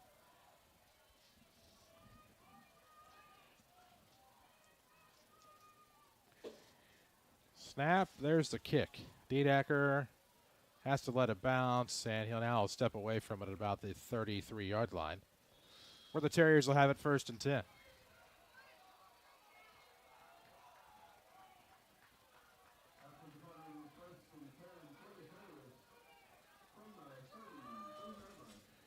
All right. Yep. Both teams have punted twice now apiece. So Not used to seeing that if you're a Rams No, fan. you're not. You're not. You're exactly right. Don't know We what haven't to do. seen a lot of punts, but obviously that's something you're going to have to do at some point. So we haven't done a bad job of it tonight. We're averaging 30, let's see, 30, about 34 yards a punt.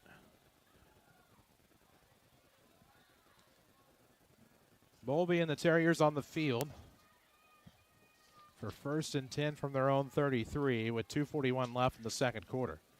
It's 21-7 Rams.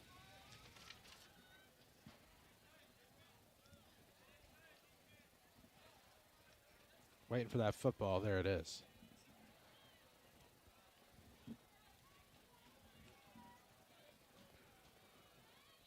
Very important right now to keep everything in front of you. If you're in that secondary, don't get beat over the top and don't get beat deep. Get them on the ground. No big plays here to give them real momentum going into halftime. Out of the gun, empty backfield, 3 left, 2 right. Bowlby calls for the snap. 2-step drop, thrown behind Harsey, and that'll drop incomplete. It'll bring up 2nd and 10 for the Terriers.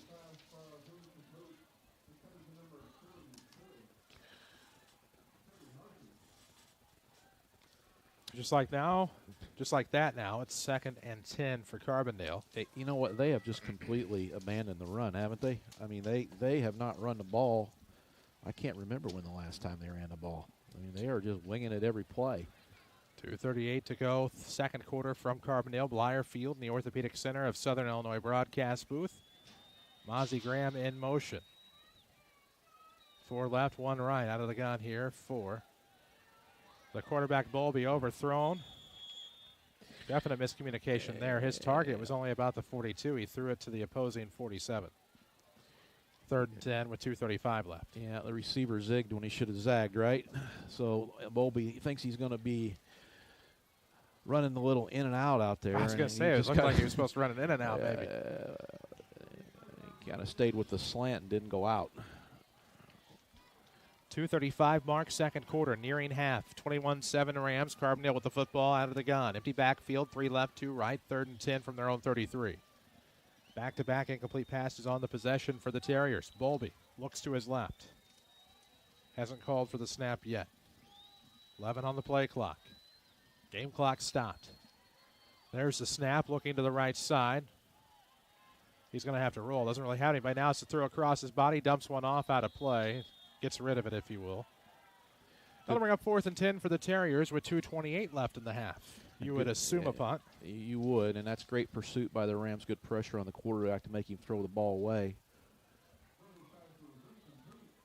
So great job defense there for sure.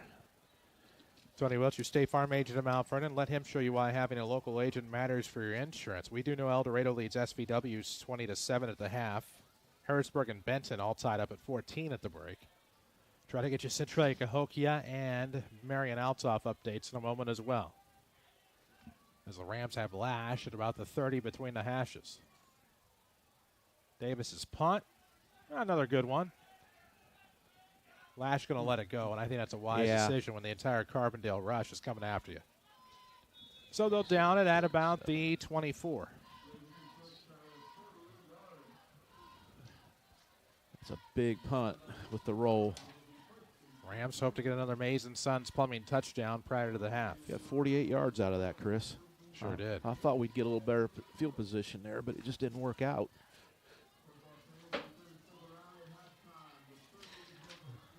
Okay, 21-7 lead. Keep possession of the football. No turnovers here. And if you bust one, you bust one. Well, let's try to run this out at least with possession of the football and go in 21-7. 21-7 Rams, as Coach just said, with 2:16 remaining in the second quarter. It'll be 1st and 10 for Mount Vernon from their own 23-yard line. That play clock is dwindling down to 7. Diamond T with McMillan under center. Almost got Carbondale to go offside. Pass in the flat. Nice screen there. Set for Lash. He'll get to the far sideline. Still on his feet. Tiptoed, but couldn't stay in. Gets to maybe the 30. Unless they say he stepped out sooner. Yeah, great little play. That's something I don't think Carbondale thought was coming. Wow, he must have stepped out way sooner. He must have. He got 8, though. Yep. That's McMillan's 3rd completion of the game. Is he 3 or 4? I got him at 3 of 4 for 44 yards and a TD. Just making sure. Although I still think that was a catch earlier, but that's okay. Yeah. 2:10 remaining here in the first half. 2nd and 2 for the Rams from their own 28.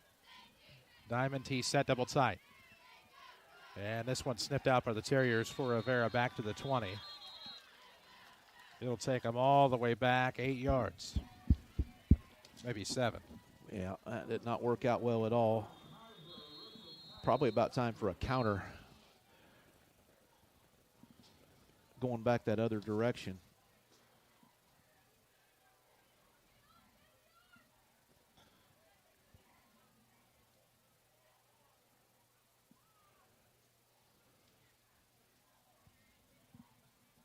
As we'll have an injury timeout for a Terrier down on the field.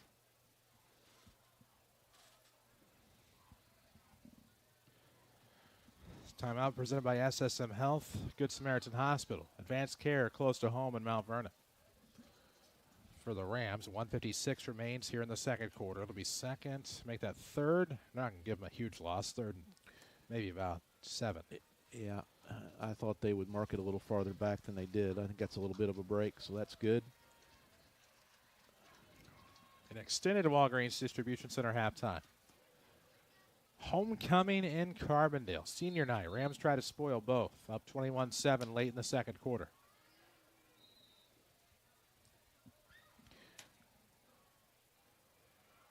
Rams at home for the next 2 weeks. Cahokia next Friday. Centralia to wrap up the conference slate after that. Rams trying to stay perfect in conference play. They're 2-0 right now. Minute 56 left in the second. It'll be 3rd and 7. Rams drop back to pass. McMillan over. Nope. Going to the left side. Underthrown. And a flag. Yeah, it is. That's going to be pass interference. They were looking for Kerry Richardson up the left sideline. Assuming that's DPI, that'd be a 15-yard penalty and a 1st down.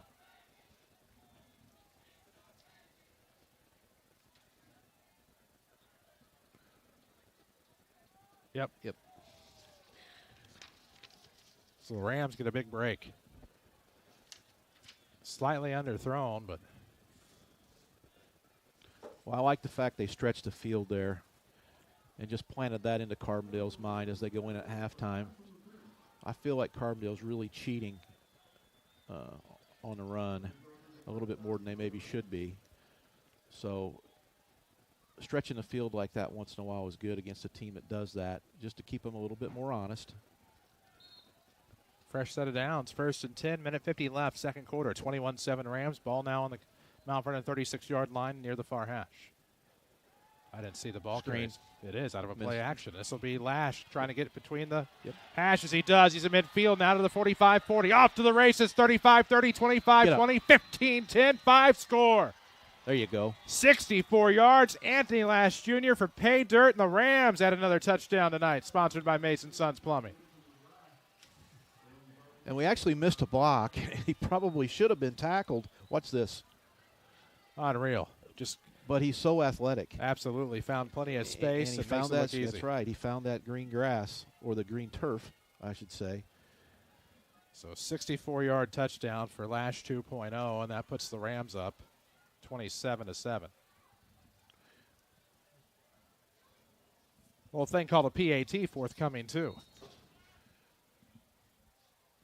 And that all happened at the minute 35 mark.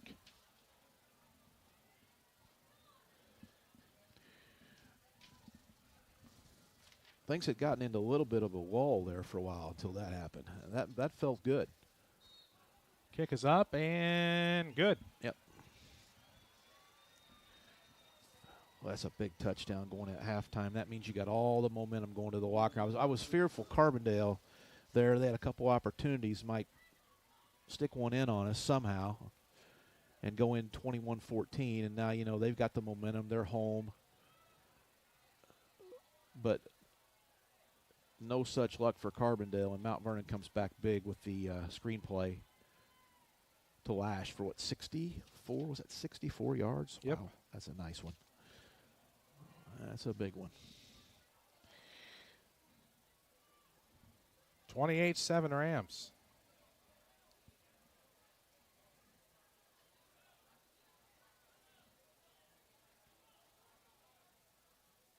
Carbondale will have the football to start the second half.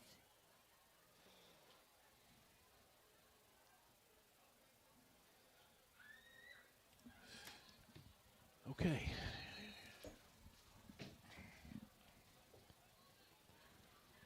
Let's get them on the ground here.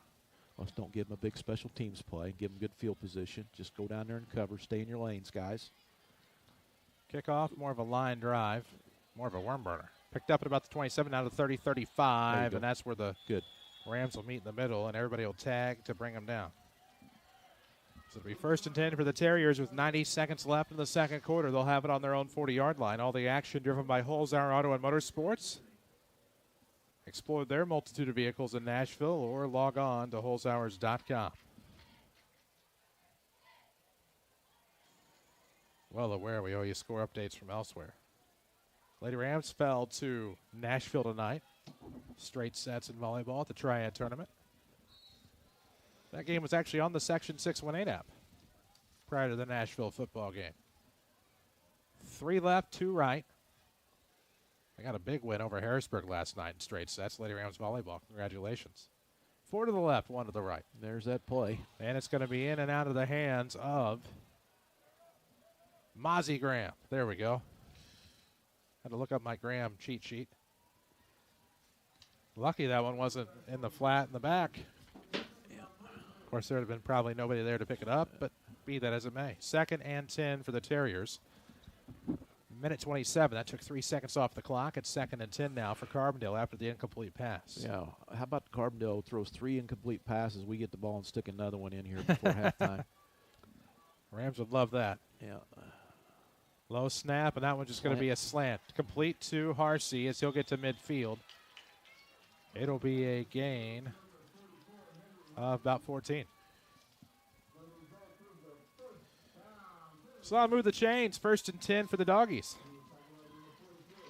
Arf as we get to midfield. 28-7 Rams on top, nearing half. 1:19 left in the second. Empty backfield out of the gun. Another slant pass to the tight end. Harsey inside the 45, down at about the 43. Gain of, they're going to say 8. Yeah, same exact play. A little slant inside. They found something there they like off that bunch formation. Even in Madden, plays only work so many times. Less than a minute to go. Second quarter, 28-7 Rams. Carbondale, 2nd and 2 from the Mount Vernon 42. Out of the empty backfield shotgun. Bowlby looks right. Throws over the middle. That one is almost picked off by Millsap. Off the tips of his fingers, and that'll stop the clock with 45.7 seconds and give us 3rd and 2 for Carbondale. Again on the Mount Vernon 42, but the Terriers trailing 28-7. Plenty to talk about. We'll be killing some time in our Walgreens Distribution Center halftime show coming up at the half. Got Bowlby at 6 for 14 for 77 yards so far. He's been winging it. Rams just got to keep everything in front of you with 45 seconds to go. Don't get beat deep. Out of the gun, empty backfield, bunched up left. Another slant. This one is complete to Cawthon as he'll get inside the 40 now to the 35. Forward progress stop, fellas. Let's blow that whistle or not. Let's just keep letting time go. That's fine, too. That's actually a better plan. Carbondale will kill a timeout here. That was a gain of 6 for a 1st down. Cawthon that time on the catch, I believe his 4th grab of the night. Timeout presented by SSM Health. Advanced care close to home.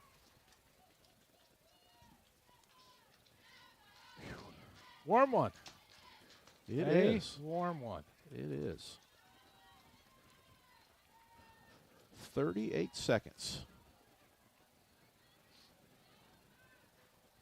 It's about a half minute to go in the second quarter. It'll be 1st and 10 for the Terriers.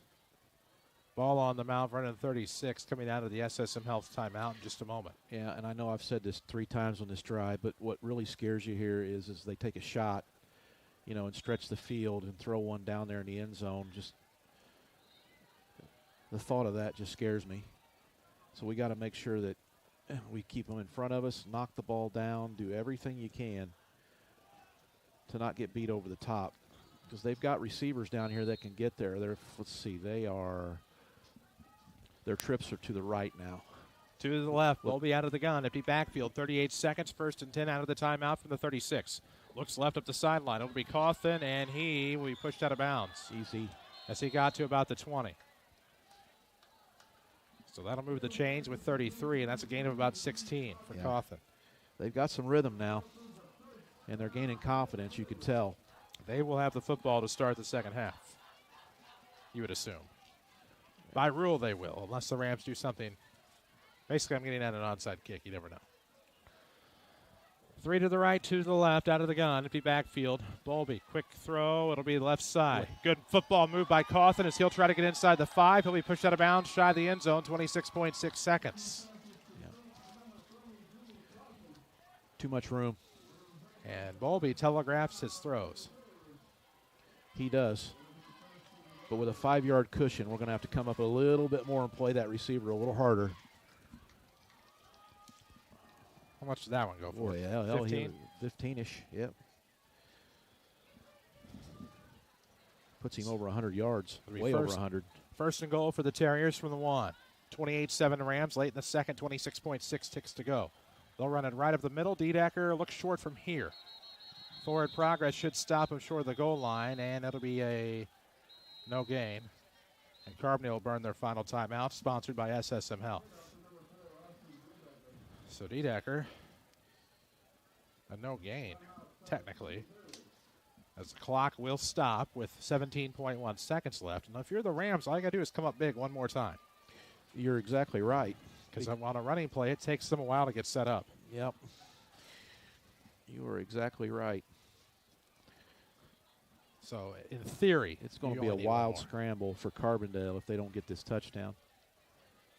17.1 seconds left in the half. 2nd and goal from the 1-yard line. 28-7 Rams. Carbondale trying to get it within 2 scores, knowing that they have the football to start the second half. I've always been a big detractor of the shotgun on the goal line.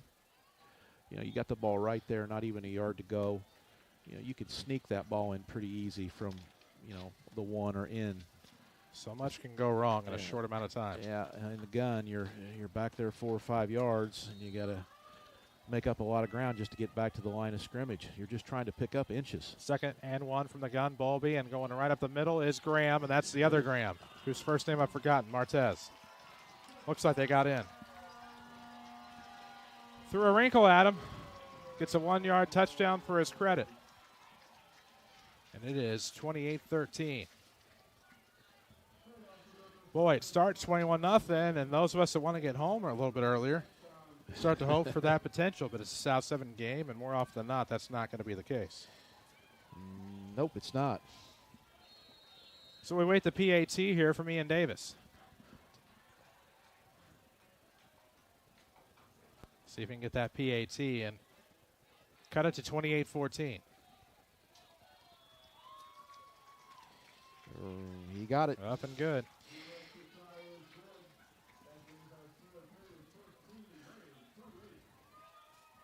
But how big is that screen pass touchdown now? Because if we don't pull that off, it's 21-14. We still have a 2-score lead going into half, and I like that. Would have been nice to hold them out there, but we got some adjustments to talk about at halftime with this little bunch formation and these little games they're playing with these three receivers, and then the motion guy who's coming out there, who they're throwing that quick little wide receiver screen to. We got to talk about that little slant from the inside. We got to talk about that little comeback that they hit there 3 or 4 plays before they got down there. They hit the slant on us actually twice.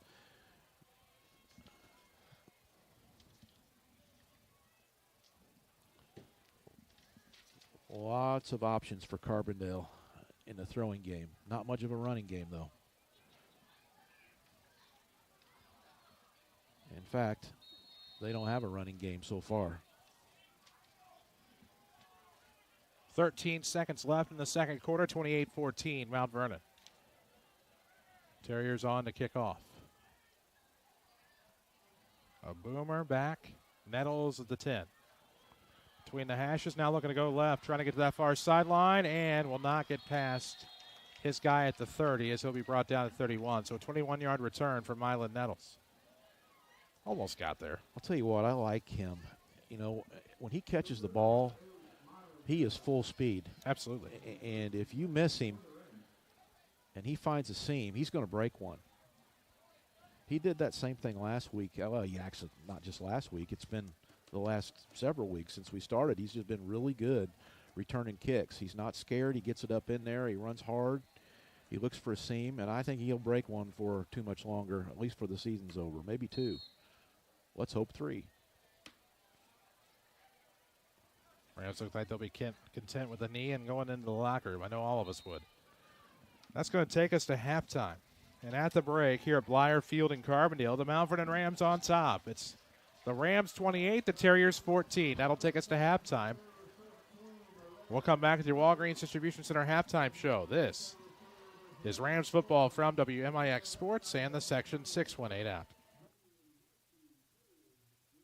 Whether you're hunting on an ATV, competing in motocross, or just hanging out with friends hitting the trails in a side-by-side, we have your off-road memories right here waiting for you at Holzhauer's in Nashville, Illinois. It's time to get out there and realize your adventure with Yamaha. In the woods, on the track or trails. Enter your victory lane from Holzhauer Pro Motorsports in Nashville, Illinois. ATVs are recommended only for use by those age 16 years and older. Yamaha recommends an approved training course. See your dealer or call 1-800-887-2887. ATVs can be hazardous to operate. The Orthopedic Center of Southern Illinois offers urgent care visits for acute strains and sprains, joint pain, sports injuries, and even possible fractures. Walk in anytime, 8 a.m. till 4 p.m. You don't need an appointment, and you can be seen and get the treatment you need on the same day. Let their highly trained physician assistants and nurse practitioners provide the care you deserve.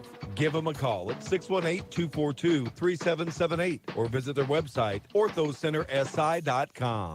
Stop searching for your own insurance. You have too much on your plate. Just one call to Hall Insurance, and they'll find the best coverage for your needs. Whether it's home, auto, renters, boat, motorcycle, your business, whatever you need coverage on, they'll do the work for you. Then call you back with a quote, most times in the same day. Call 618-244-7500 or visit hallinsgroup.com. Hall Insurance Group, your independent insurance agency in Mount Vernon. hallinsgroup.com. Need work but not finding anything requiring skill or experience? Yeah, I need a job where I can continue to grow, not start over flipping burgers. Do you like working with your hands? Yes. Have you managed a team or operations before? Yeah, absolutely. Then you're exactly who we're looking for. Walgreens Distribution Center is hosting walk-in Wednesdays from 11 a.m. till 1 p.m. every Wednesday. Meet directly with HR to apply and interview. Offers will be made to qualified candidates on spot. Walgreens promotes and supports a drug-free work. This is Mount Vernon Rams football from WMIX Sports. The Walgreens Distribution Center halftime show starts now. Back at Blyer Field in Carbondale for the Walgreens Distribution Center halftime show. Halftime score, the Mount Vernon Rams 28, the Carbondale Terriers 14. I'm Chris Hugo, Lady Rams basketball coach Jeff Lonnon alongside. Oh, big first half for Rams football. A half away from 3-0 in the South 7 and 5-1 overall, but a lot of work to be done. Carbondale will have the ball to start the second half, or at least the Rams will kick off to open the second half. Walgreens Distribution Center is hosting walk-in Wednesdays from 11 a.m. till 1 p.m. every Wednesday. Meet directly with HR to apply an interview. Offers will be made to qualified candidates on the spot at Walgreens Distribution Center in Mount Vernon. So here at the break, the Rams with a 14-point lead over the Terriers. A good first quarter for both teams. The Rams, of course, pitched a shutout 14-0, but holy cow. I believe 28 points scored in the second quarter. 28-14 is our halftime score, Jeff. And all in all, pretty good first half for the Rams, but give them a lot of credit. They started to shut the Terriers down at one point in the second quarter, not buying on the screen to the left on the trips. But ultimately, sometimes that's just very, very tough to defend, especially with, I'm not going to say no huddle, but just an offense that regroups quickly. And now they find themselves up 28-14, but still in pretty good position. Yeah, I mean, they are. They've done what they had to do. It wasn't spectacular. I think there were moments, there where we had some lulls in the action. The offense didn't click very well. Carbondale's playing very hard, and you also have to give credit to, the Terriers. It's not always easy, especially whenever you come into a away game here on in the South 7, and Carbondale's fired up. They've got seniors out there that have a lot of pride as well, so they've played us really tough, and we've got a few things to clean up in the locker room for sure. It wasn't our best half, but the good thing about that is I'm sitting here saying that wasn't our best half of the year, and you look up and, we got 28 points. So, when you're not having a great half and you look up and you got 28, I guess there could be a lot worse things than that, right? Could be a lot of worse things than that. It's halftime in Carbondale, so we're going to have a little bit of a longer halftime show sponsored by Walgreens Distribution Center. We'll have plenty of time to get you scoring and stats in just a little bit. We'll have plenty of time to get you a massive Tony Wilt State Farm scoreboard update. We'll take a quick break, and when we come back, we'll have more to discuss. It's 28-14 Rams here at the half from Blyer Field in Carbondale. We're in the Orthopedic Center of Southern Illinois broadcast booth. This is Rams football from WMIX Sports and the Section 618 app. Leave the limits in the dust with the 22 Toyota Tacoma. Hey, this is Pat Williamson with Munkin Toyota in Mount Vernon, Illinois. The 22 Tacoma is more capable, which means more epic adventures, and our selection is growing daily. Whether you're ready to hit the trail running, take on the world's greatest terrain, or just want to get from point A to point B with the latest technology, we have the Tacoma for you. See me, Pat Williamson, at Munkin Toyota, just west of the interstate in Mount Vernon, or view our expanding inventory online at munkintoyotamountvernon.com. One more reason Culver's could have only started in Wisconsin? Hi, welcome to Culver's. Just take it from our team member, Sarah. When you order a Culver's Butterburger, you're never just a customer. You're a guest in our home. See, where we come from, people do right by each other. It's why we cook each Butterburger to order just for you, right down to getting the perfect sear on the beef. Delicious. That extra care may be a small town thing, but it's big time important to us. Culver's at Veterans and 42nd in Mount Vernon. Welcome to Delicious. Back to the Orthopedic Center of Southern Illinois broadcast booth. This is Mount Vernon Rams football on WMIX. AM 940, 96.5 FM, and of course, worldwide on the Section618.com app here tonight as the Mount Vernon Rams lead this thing at the break, 28-14 over the Carbondale Terriers. A couple of quick scoreboard updates for you, presented by State Farm agent Tony Wilt.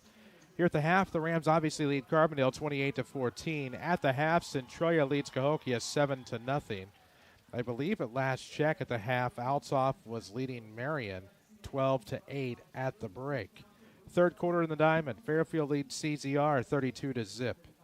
Also, future South 7 football score. Collinsville leads Granite City 13-0 after one. I just had SVW El Dorado. Story of my life. That's kind of how it's going tonight. At the half, Benton and Harrisburg are tied at 14. At the half, El Dorado leads SVW 20-7. We'll see if any more updates have trickled in here in the last couple of seconds. They have.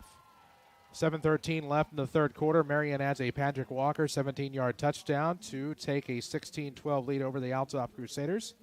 That's with 7:13 left in the third quarter. Carterville leads Nashville 21-7. That game's on the V1047 feed on the Section618.com app. Other scores. Looks like at halftime, Breeze Central leads Salem 22-0. Roxana over Freeburg 13-6.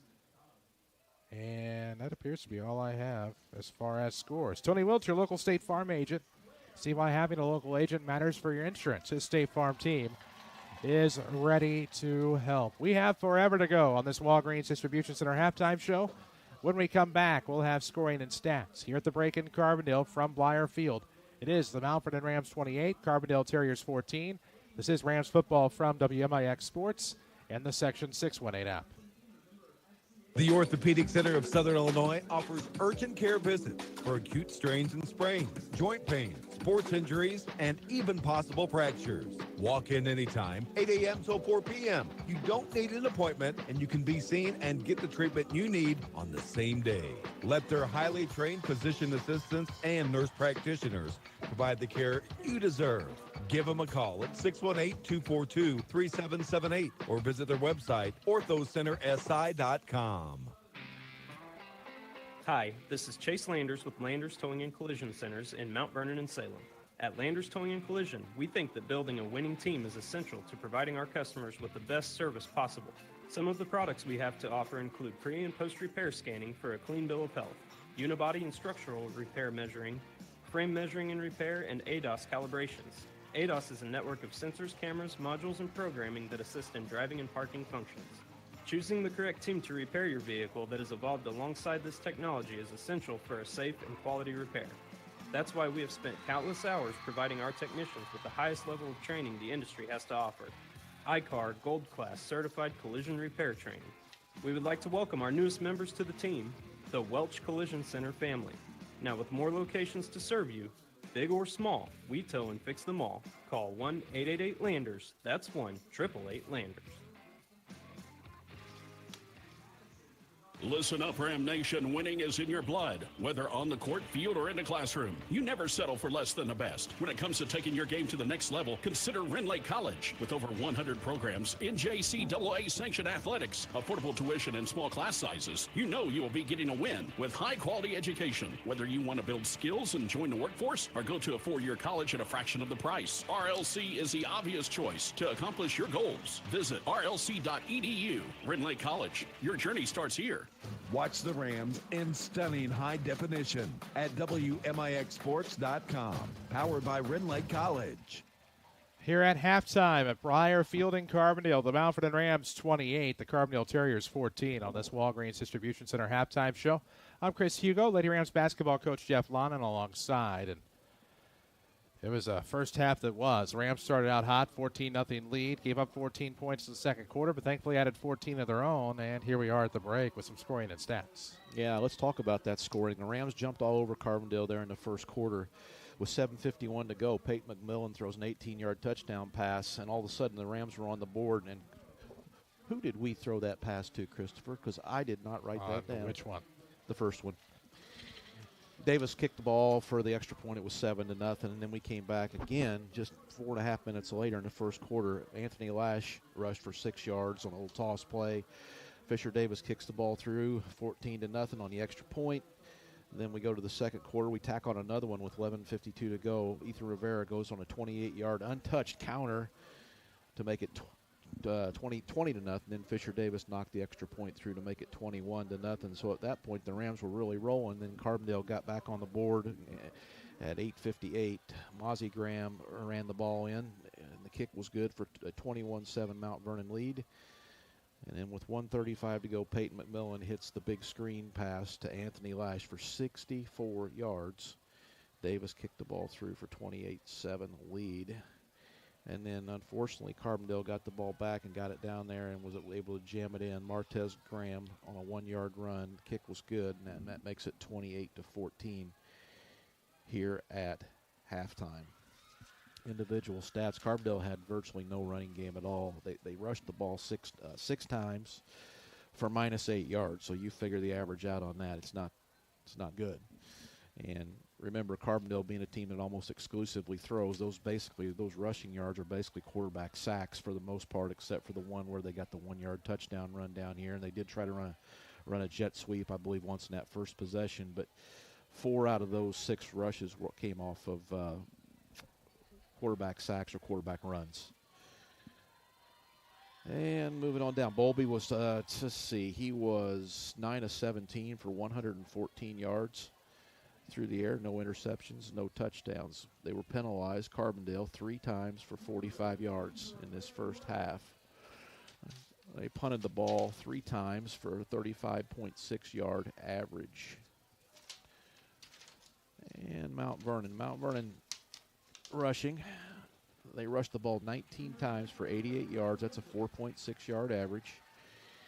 Peyton McMillan was 4 for 5 through the air for 108 yards and 2 touchdowns. The Rams end up with 196 total yards in the first half, which it probably didn't feel like we got that many, but we did. That big 64-yard screen really added our total up there right before the half.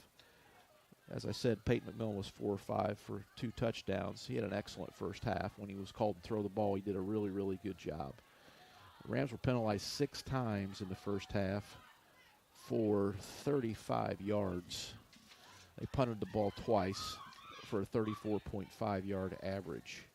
And that takes us to where we're at now with the Rams in the locker room at halftime ahead of the Carbondale Terriers 28-14.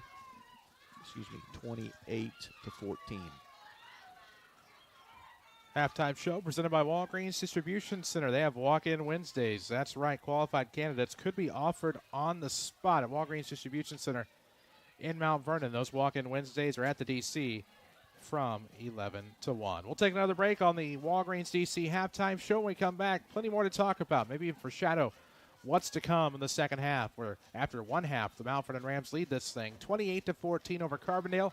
It's South 7 Conference football, and this is Rams football from WMIX Sports and the Section 618 app. Thinking about a new vehicle but can't decide between practicality or sophistication? Get the best of both worlds with the thoughtfully designed 2022 Chevrolet Equinox. Need even more of a reason to see yourself driving the fast-selling 22 Equinox? Schmidt Chevrolet Buick GMC is currently offering $1,250 cash back or 0% financing for up to 60 months for well-qualified buyers. Stop by and see our team to take advantage of these incredible deals.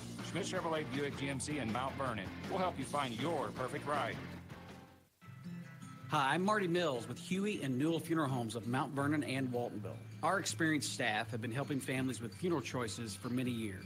In addition, we can design and install a monument that will share your loved one's life story. We offer a complete range of monuments at very competitive pricing. So make an appointment or stop by our downtown location to see the wide range of monuments we have on display.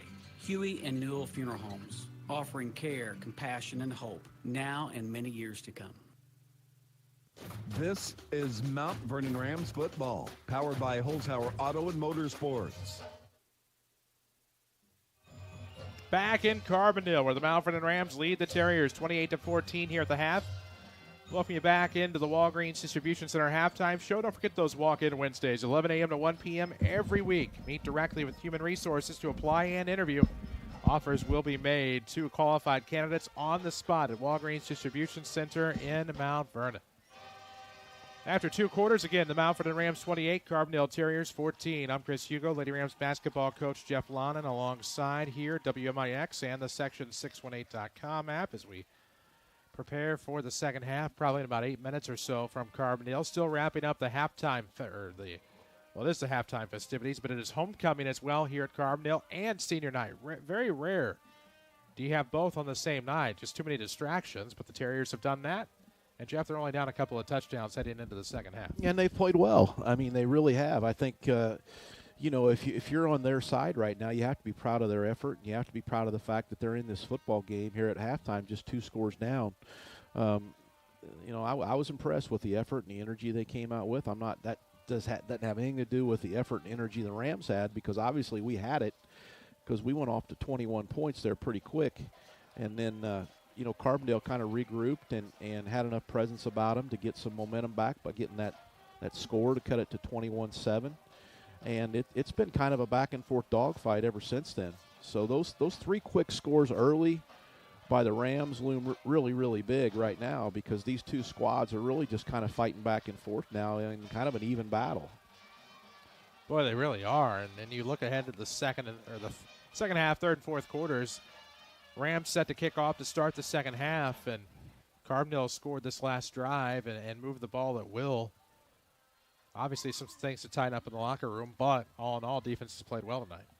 It has, and a team that throws the ball virtually every single down. I mean, that's something that we're probably not used to very often, and you won't see that very much, going forward. You're going to see some teams that are a little bit more balanced, but, this one doesn't find its strength in a run game at all. So, they're doing what they feel like they got to do to advance the ball down the field. And after that first possession, I think they found a couple things that that they could make work. And then they just kind of built off that. They've really expanded out there early in that. I guess it was late in the first quarter. We started to see them when they finally got the football. They didn't get the football till about 3 minutes to go in the first quarter. But when they did get the football, they started motioning that little motion across the formation to that bunch, and then just throwing the ball there and running that little wide receiver screen. And they ran that to success there. 4, 5, 6 times. And then they built off of that. They started throwing the slant off of that bunch formation. I remember them running a little comeback down here late in the second quarter. So they've got some other things out of that bunch other than that one play, and now they're just playing games with the Rams and trying to make them guess which route they're going to hit and which route they're going to run with those with that same formation. So very interesting to see what kind of adjustments we can make here at halftime, whether we'll play a little tighter, maybe a little bit more up on their receivers in more of kind of a bump and run rather than, backing off and giving that big cushion, keeping everything in front of you. So we'll see what the Rams do, or we may just roll with it and just try to play them tough and not change much and score a couple more touchdowns and get out of here. It'll be interesting to see. But Carbondale certainly deserves some credit for the way that they not only didn't get their heads down after the game was at 21-0, but coming back and finding some things that they could do to get the ball, moving and get the chains moving. They did a really, really good job of that. So be interesting to see how this third quarter unfolds. And when we come back, we'll have the second half. Here from Carbondale as we wrap up your Walgreens Distribution Center halftime show. One more break. 28-14, Mount Vernon on top of Carbondale here at the half. This is Rams football from WMIX Sports and the Section 618 app. DollarSavingDeals.com is the saving superstore everyone is talking about. Hi, this is Leah from DollarSavingDeals.com. Right now, you can buy half-price certificates to your favorite places in Southeast Missouri and Southern Illinois, like Kretzner's Bar and Grill in Hoyleton, Muddy Roots Collective, Buckwater Brew Works, Swamp Tales in Carlisle, Bubba's 2 in Nason, Joe's Pizza in Mount Vernon, Thai Taste in Carbondale, and so much more. Next time you want to go to your favorite place for half the price, shop DollarSavingDeals.com. When you think about planning for tomorrow, it may seem overwhelming. At Country Financial, we have a suggestion. Don't get overwhelmed, get started. Because when it comes to solving the big challenges of tomorrow, you can start with simple steps today. With personalized insurance and financial services that can have a big impact on your family's future. Country Financial. When you're ready to start, we're ready to help. I'm Country Financial Representative Josh Finley. Please visit my office at historic 1004 Main Street, Mount Vernon, or call 242-4024. Whether you're hunting on an ATV, competing in motocross, or just hanging out with friends hitting the trails in a side-by-side, we have your off-road memories right here waiting for you at Holzhauer's in Nashville, Illinois. It's time to get out there and realize your adventure with Yamaha. In the woods, on the track or trails. Enter your victory lane from Holzhauer Pro Motorsports in Nashville, Illinois. ATVs are recommended only for use by those age 16 years and older. Yamaha recommends an approved training course. See your dealer or call 1-800-887-2887. ATVs can be hazardous to operate. Ram fans, listen up. We know you like winning because it's what you do. Here is your chance to get a big win with your next step in education. Ren Lake College has over 100 programs, NJCAA sanctioned athletics, affordable tuition, and small class sizes. You know you'll be taking home the dub when you enroll in this high-quality educational experience. Apply the skills you learn in the workforce or continue to a 4-year college at a fraction of the price. Because at Ren Lake College, your journey starts here. Visit us online at rlc.edu today. Back to Mount Vernon Rams football, powered by Holzhauer Auto and Motorsports. AM 940, 96.5 FM, or you can watch us live on the Section618.com app tonight as we get closer to the start of the second half, about a minute 30 before we start second half action. Here from Carbondale, they put the fresh three, actually they put longer than 3 minutes on the warm-up clock as it was an extended and very long halftime show. Thanks to Walgreens Distribution Center for their support as the Carbondale Marching Band had to do their thing after they announced all of their homecoming candidates here at the half. And, of course, we'll have that at home next week as it'll be Ram homecoming. They welcome the Cahokia Comanches, who at last check trailed the Centralia Orphans 7-0 at the half. And that's a Cahokia team that manhandled these Terriers last week, 46-6. So you look ahead to that, and this is a Comanche team where you don't necessarily know what you're going to get next week when they come to town. They've had drama on campus this week, of course, with some of the threats up there, and of course you hate that for them. And if Centralia hangs on and the Comanches drop to 2-4, and that's who you have next week, that could be an interesting 2-4 matchup against 5-1, 4-2 Mount Vernon. That's right. It's always interesting, no matter what the record's, right? It always is interesting. But one at a time, and we got to get out of here tonight with this win. Got a nice 2-score lead here. And let's focus on that, and then we'll talk about next week. Absolutely. Still plenty of football to be played, 24 minutes at least. Rams will kick off to start the second half here against the Terriers. And again, the Rams have Cahokia at home next week, followed by Centralia on week 8. Both of those at home. It'll be senior night, pink out night on October the 14th as the Centralia Orphans come to town. And then the Rams will wrap up the regular season in week 9 on the road. No video streaming from that one. Audio only at Mount Carmel as they play the Golden Aces, who look to be well on their way to 6-0 as they appear to be throttling Newton after a half of football. Throttling. They're in the Little Illini Conference now, so a lot of these schools that want to get away from Mount Carmel find themselves right back with them about a decade and a half later, 2 decades later. Let's tear up the North Egypt Conference. Oh, hey, there you are, Mount Carmel. Good to see you again. We used to coach in a Little Illini. I know. Dan and I did. And, of course, Mount Carmel wasn't in at that point in time, thank goodness. Sad deal with Casey Westfield and Casey Marshall. Casey and Marshall were the two, generally the two football power. Uh-oh, another pooch, and looks like the Terriers come up with it right at midfield. All right. And that'll give the Terriers good field position as the Rams try to catch the Terriers napping, and you hope that doesn't come back to haunt you, but that's a good effort and a good way to try to catch off guard and get some momentum started in the second half for the Rams. Yeah. Carbondale coming right out, no huddle. They're a wristband team, so they really don't need to huddle. Everything is on their wrist. They'll get a call from the sideline, and they'll all check the play, the receivers, the quarterback. All get on the same page, and then they run the play, and then they get right back on the ball. Fast break football. We're 11:58 remaining here in the third. Just underway with second half action, 28-14 Rams. Carbondale with great field position here. From their own 48-yard line between the hashes out of the gun, empty backfield. Looking for the route to the right side. That's going to be a completed pass to the Mount Vernon 45. Complete to Burnside, it looked like. Carbondale starts right. Yeah, they listed a little comeback early. Carbondale starts out throwing the football as we expected. They'll bring up second and about 3 for the Terriers. Empty backfield, 3 left, 2 to the right for Bowlby. Out of the gun on the far hash. Snap and a 2-step, 3-step. Looking over the middle, and that's going to be complete. Blown coverage. Harsey's going to run right into the end zone, far corner. 45 yards for the score. And the Terriers within a possession. That was looking for the interception instead of the tackle. And it'll cost the Rams 45 yards and 6.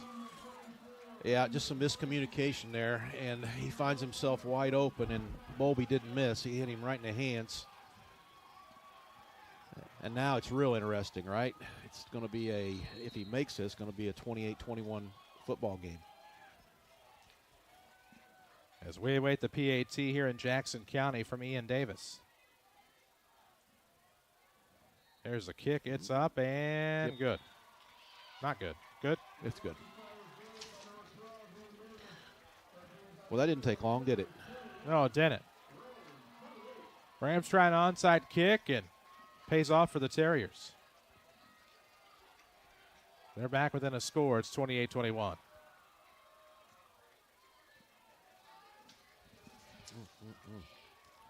What a momentum play for Carbondale. And now they believe a little bit over here. They are fired up. Rams got to come back here with a big possession, move the chains, score the football again, and take some of this momentum back.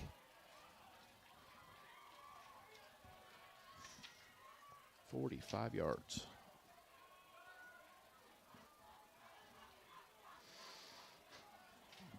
We wait the kickoff here from the Terriers. Rams up 28-21 with 11:20 remaining here in the third. Well, the Terriers have tried 2 onside kicks tonight, if I'm not mistaken. They have. So we have to be ready for that, and we are. We got 10 guys up there. I think we're playing onside first. We're looking for that.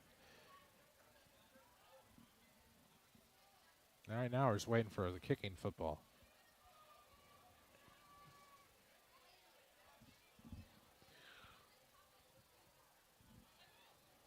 One of these days. Well, there's about 12 footballs down here at the kicking net. We just toss one in there and kick it, can't we? There you go.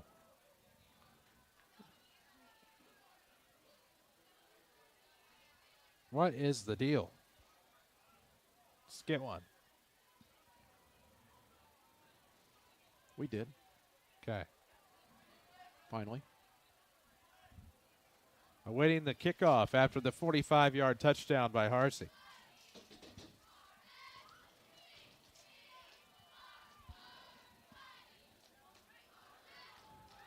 $11:20 left in the third, 28-21 Rams. Now I got to warm up.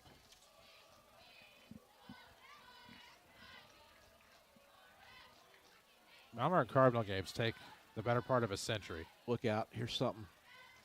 And a pooch where there's nobody. Carbondale going to use the speed to try to get to it, and looks like they have it in bounds on the far sideline. They roll up the right side. A pooch that bounced, and that was perfectly executed by Ian Davis. They ran guys up the right sideline, and the Rams couldn't get it out of bounds fast enough. And the Terriers recover right outside the red zone at the 21. Yeah, they executed that play very, very well. They kicked it right over the top of that front two line, the front two lines of the Mount Vernon. Boy, that's tough. That's tough. We're up there guarded against that onside kick, and they just kicked it right over our heads, and we couldn't get to it. Good play by Carbondale. 1st and 10 from the Ram 21-yard line for the Terriers. Ball on the far hash. Bowlby out of the gun. Empty backfield, 3 left, 2 to the right. Rams ready off of the edge. Now looking to the right side. That one's going to be complete again. Pushed out of bounds, I believe, by Lash is the receiver Burnside, and that's going to give him about 6, maybe 5, 6 on the play. That's his 20th attempt of the game for 178 yards. He's approaching 200 yards now through the air, Bowlby is.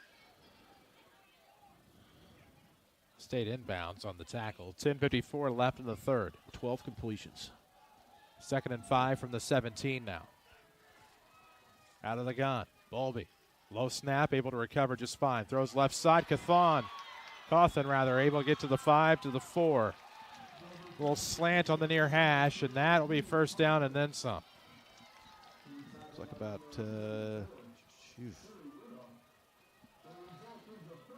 Rams are going to need an extra gear after a 13-yard pass. Yeah, they are. 1st and goal from the 4 for the Terriers, who are threatening, trying to tie this thing up after a pooch kick to start off the possession. And Bowlby's confidence is just, it's growing with every throw. You can tell he's really, really locked in right now. Bowlby, quarterback keeper, fighting his ways into the end zone from 4 yards. 28-27, the Terriers have scored. Yet again, 20 unanswered points.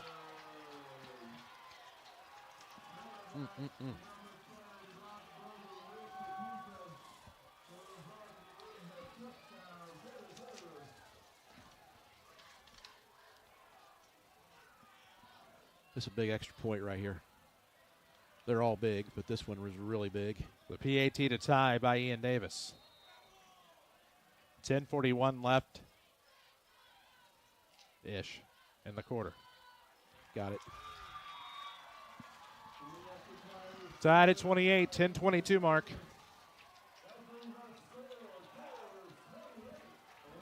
See if the Rams really get the football this time. Rams tried trickery to start the half, and we talked about the special teams, and the Rams have done really, really, really good with their special teams, really all year long. But they're a victim this time. Carbondale executes the perfect pooch kick, gets the ball right back, and then punches it in. So now we really got a football game tied at 28.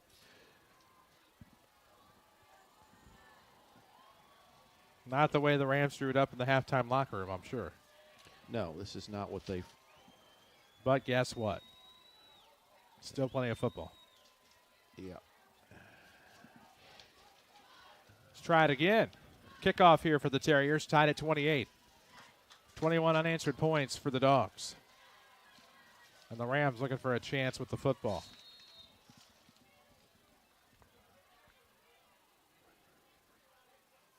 And they'll go onside again. They're going to do this all night, and the Terriers recover. They will do this all night if you let them. They had both kickers out there. Yeah, and they got all the momentum, and so why not try it, right? And they did, and they got it right back. Rams got to regroup. Mozzie Graham on the recovery. Another big special teams play on the Carbondale side. And that time it was a good one. You know, he tried 2 there earlier in the game. He didn't get him to go 10. That was that good end-over-ender that got that good pop on that last bounce. Really a textbook onside kick. Got to step up and get a stop here now if you're the Rams. Again, still plenty of football time. You're right. Kidding. All the momentum is with Carbondale right now, but the best way to stop the momentum is to get a stop. So it'll be Carbondale football near midfield, 1st and 10. That one just barely went 10. That was a great kick by kicker 2, Declan Hickman. You had to watch it at home to understand exactly what happened. Fake kick by Davis. He was lined up on the left. Declan, I guess I can tell you, Declan Hickman lined up on the right. They go right, kick it left, and the Rams just couldn't get to it. Carbondale knew what they were doing and where the ball was going, played it well off the turf. Bowlby in an empty backfield, out of the gun, 3 left, 2 to the right. At the Ram 49 on 1st and 10. Looks to the right. Little pass out. That'll be complete to number 8, Burnside. That's going to be a gain of 3, maybe 4 on the spot. That's his 8th straight completion in a row, Chris. He's been fire. Yeah, I mean, he is in a rhythm, and we got to get him out of it somehow. And he's got time to throw, and that's another big deal. When he can set his feet and really see his receivers, he's really, really effective. Out of the gun for the Terriers.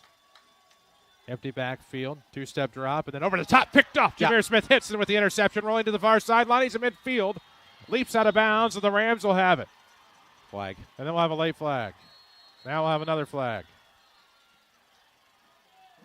It'll be on a Terrier and a Ram, respectively. Got to keep those traps shut, boys. Fellas, gentlemen. Big interception by Jameer Smith-Henson.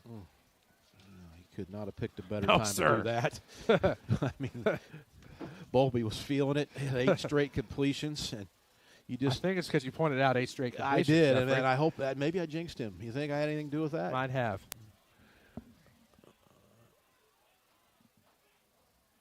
Unsportsmanlike.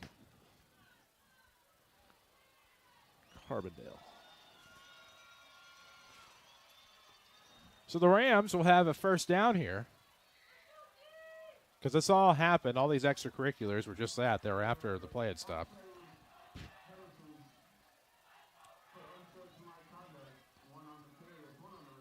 Yeah, okay. I didn't see the one on the Rams. I saw them point it. Well, it's this window. Hugo, I'm going to start packing a bottle of Windex when I come to these places. It's a tough view, regardless. Pencils. I appreciate the hospitality, nonetheless. Always have. They're very good to us here in Carbondale, but they are. It's not the easiest sight lines. No. But we deal and pens, pencils, iPad, cell phone, Windex. Lord knows in the past they've not been given the best sight lines coming to us either. So evens out over the years. Rams will have it 1st and 10 from their own 44-yard line. That's apparently where Smith-Henson had stepped out of bounds originally. Out of the diamond tee here for Mount Vernon. 1st and 10 from their own 44, 9:43 mark of the third. Trap up the middle. That's going to get about 4, maybe 5 on the play for Rivera. Good. The yards have come tough for Rivera tonight. Not as easy as they have been. No, he's up to 51 right now on 11 carries. When you get that kind of publicity, you get that reputation. They've done a really nice job with that off-tackle blast play when we've run it. They really have.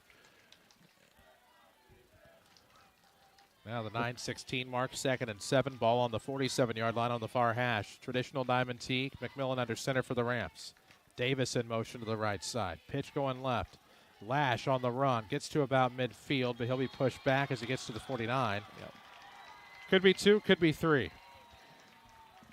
Looks like 3 for Lash. Again, motion away from the play. That's tough into the boundary.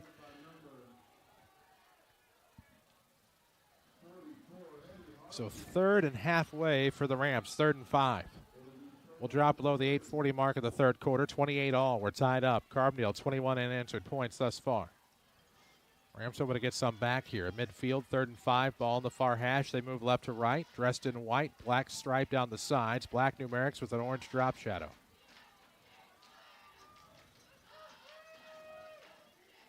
And now, quick handoff going up the left side. Not sure if that's supposed to be a trap for Lash or what that was. But it'll be 4th and 5 on the no gain. Maybe a gain of 1. Did he give me 1? I think they gave you 1. So the Rams about midfield appear to be going for it. Whew, man. Although it's hard to tell. Maybe not.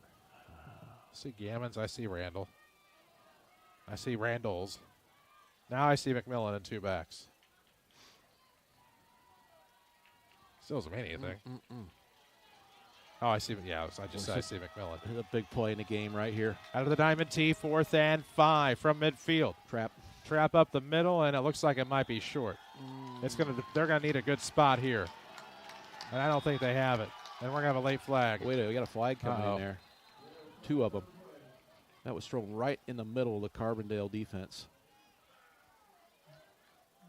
Spot from here does not look good.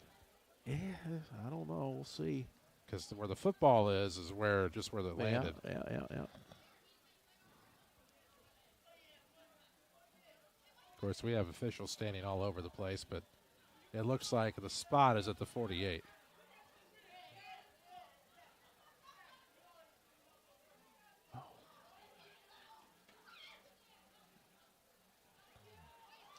So 2 offsetting unsportsmanlike penalties.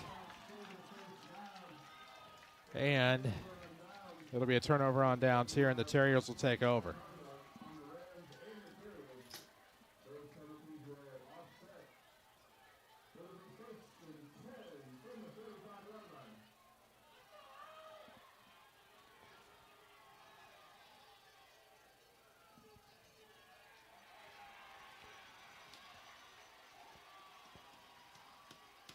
Oh, the Rams fans celebrating. I don't think we know the whole story yet here. We must not.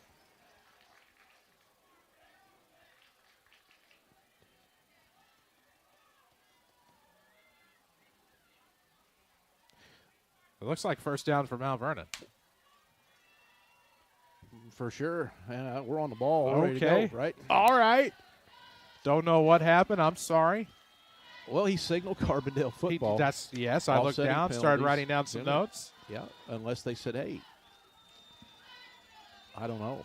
I don't know either. New life for the Vernoy. I don't care. We got the ball. Ball on the Carbondale 46. 1st and 10 for the Rams. Counter. It is a counter. Fisher Davis, he'll go up left and get about 3 on the play. Well, late hit on the Terriers, and they don't see it. Or not a late hit. It was in the backfield.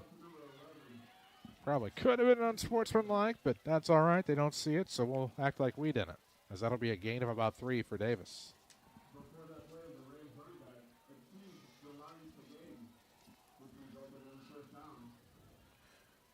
Rams really got to get one in here on one of these short field situations.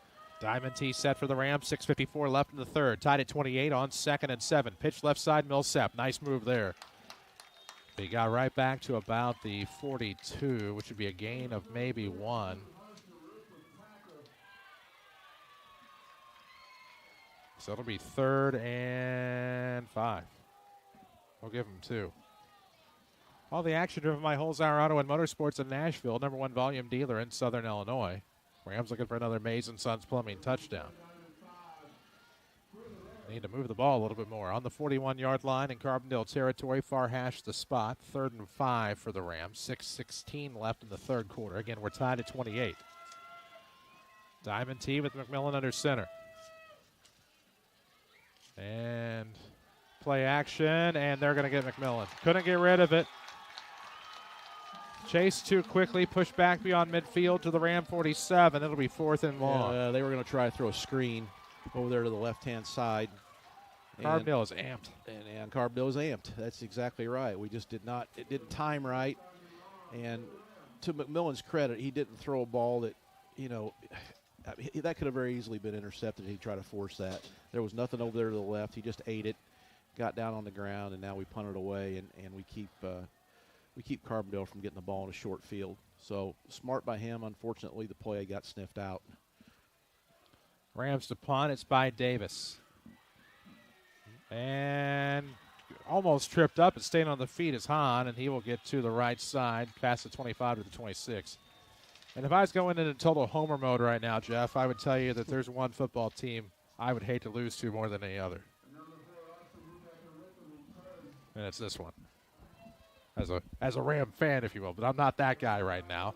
Right now, the Terriers have it 1st and 10. So we hear a little bit more passion one way or the other. We got this, Hugo. We got this. There's plenty of time, baby. Listen, I don't mean it like that. We got this. I just mean if you start hearing a little bit more angst. So here we go. Not always being an alumni doing your team's games. Hey, listen, it's not comfortable, but we need to be in some games like this. I mean, this is where you learn. This is how you grow, and this is how you make somebody makes a play, and you just believe that more in each other.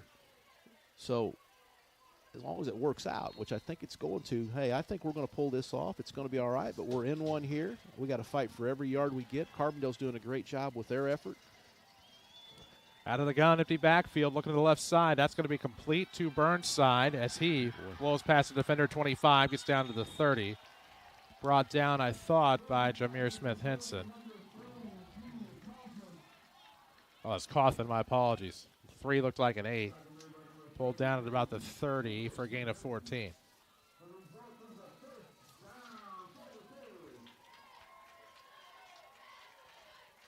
And with that, Bowlby goes over the 200-yard mark through the air at 2:06. Cawthon having a good night without having scored. As Cawthon in motion left to right. 3 to the right, 2 to the left, out of the gun. Bowlby, quick throw into the backfield, and that one is going to be sniffed out by Gabe Lutonen. Cawthon brought down hard, and they're going to say brought back to about the 26 for a loss of 4. Big play by Lutonen. Yeah, to say that was sniffed out is an understatement. He was on him from the time the ball left the quarterback's hands. Great play.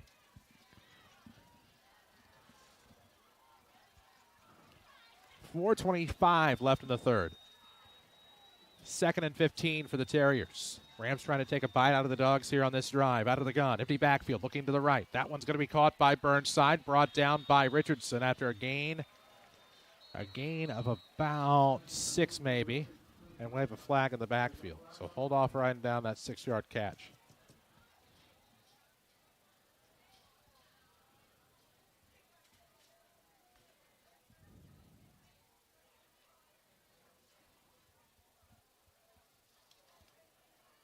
Let's see what we got.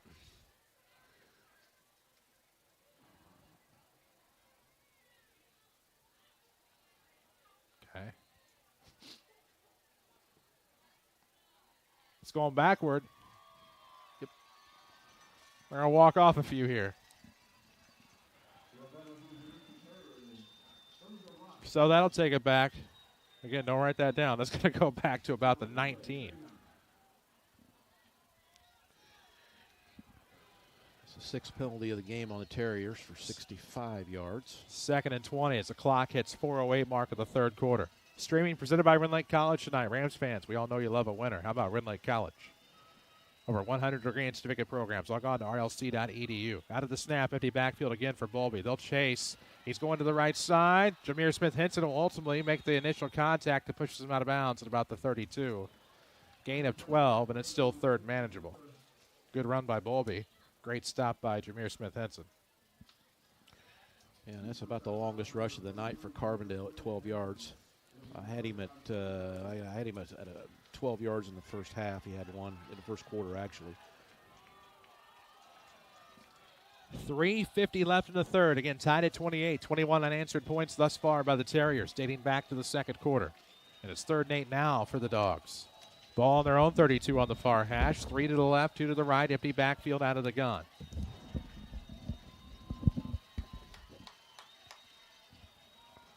Time about to run out, and we're going to have, what do we have here? A timeout. Carbondale is going to be a broken play. They just were not ready. They were not set. And this timeout presented by SSM Health. Advanced care close to home. SSM Health, Good Samaritan Hospital in Mount Vernon. Chris Hugo, Jeff Lonan alongside Lady Rams basketball coach. Back at the Mount Vernon studio is Brock Myers handling the camera work tonight. Jeff Crow is on assignment. That's Zach Matt Miller. We're on Twitter at WMIX Sports. Another nice Ram crowd tonight. Looks smaller than what it is because that's a massive set of visiting bleachers. It is. I don't think there's any less people here than there were at Marion last week, but those stands are enormous. Yeah, oh, they're huge. They're bigger than some teams' home side. For a visitor stand, that's large right there. Yeah, for sure.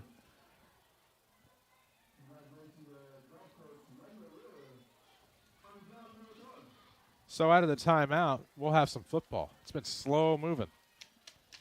That's okay. 3rd down at about 8 to go for the Carbondale Terriers, tied at 28. Ball on their own 32-yard line near the far hash. 3:50 left in this third quarter. Again, 3 left, 2 right. Haven't really had much different from the Terriers tonight. Bowlby on a low snap, looking to pass, heaving it downfield to the near side, and that one's going to be underthrown.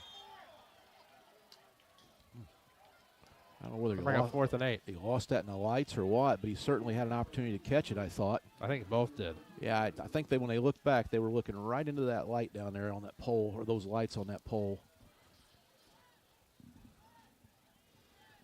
Ball just the exact correct angle to get in those lights, and that's probably a break for the Rams. Huge. Barring any trickery, it'll be Davis on to punt. If there's anybody I trust less in this stadium right now, it's Carbondale special teams. How great they've been. They have been good. Davis punt bounces at the 45. Picked up on the hop by the Rams. They're to midfield as that will be lashed to the 45 in Carbondale territory. And the Rams will have a decent start. That was a good return by Anthony Lash. Nice pick off the hop, too. Yeah, it could have been a late hit down here, too. Should have been, but that's the break sometimes. Congratulations, Lady Rams Golf, our latest Josh Finley County Financial Rams of the Week here from WMIX Sports. Contact Josh Finley at County Financial today. Talk about how he can help ensure the future you're dreaming of. To help protect what matters most, contact Josh Finley in Mount Vernon. Ball will actually be on the Terrier 43-yard line, where the Rams will have it 1st and 10. Yeah, good field position here for the Rams. Great field position. Rams starting to cook up a little bad momentum here. Trying to. Well, the defense has done a great job, that's for sure, especially that last possession, that Carbondale possession was big. Now we got the ball in a really good spot on the field after we forced them to punt. And, that was only like a 23-yard punt, so that really worked in our favor as well. 3:34 left in the third. Pitch going to the left side. Good block. Trying to stretch. Nice block. Good cut by Lash. Trying to get to the far sideline. We have a flag. 30, 25, 20, 15, 10. 2 flags, 3 flags. 1 fish, blue fish or something. Red fish. Either way, these flags are coming to the surface.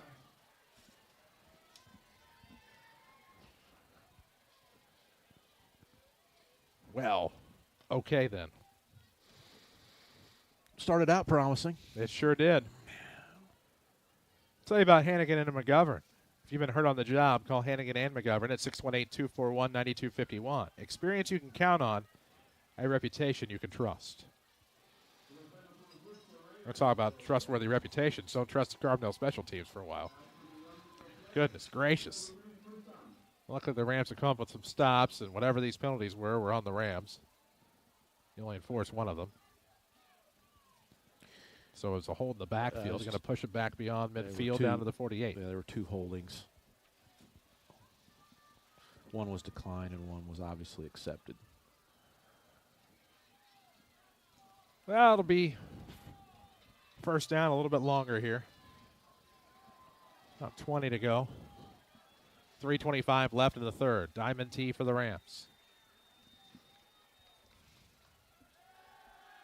Back to pass, looking up the left side, and might have been caught by Fisher Davis. Went up over the top of the defender. Unbelievable. Fisher Davis on the grab, and that'll give the Rams. Wait a minute. First down. Wait just a minute. What's going on? Wait just a minute. Oh. Yeah, he ruled that incomplete. He sure did. Unreal. Sorry for getting all worked up for nothing. Wish I could zoom in on that. What, he trap it? I don't know. It looks good from here. But again, we have one angle. What are we going to do? We do. 2nd and 20 here for the Rams after the incomplete pass. Looked like a good one. One angle and a dirty window. Well, Seth English isn't here to Windex it for us like he did at home. Can't wait to return home to that great hospitality on Friday night when the Rams welcome the Cahokia Comanches for homecoming.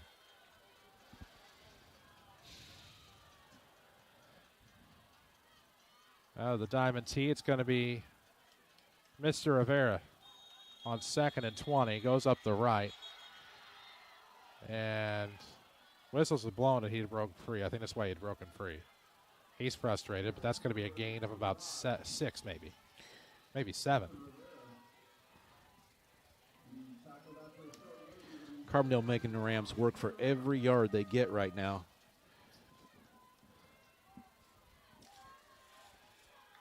There's just been some sort of crazy misfortune on every pass of late. Yeah, we haven't caught much of a break, have we?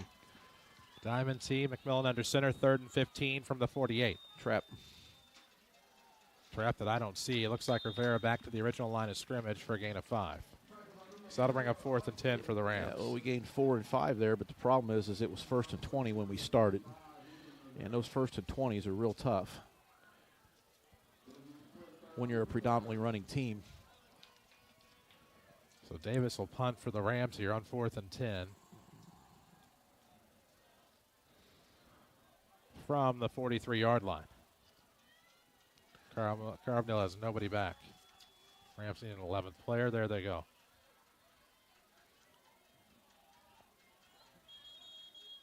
And the Rams are going to call a timeout. Probably a good move.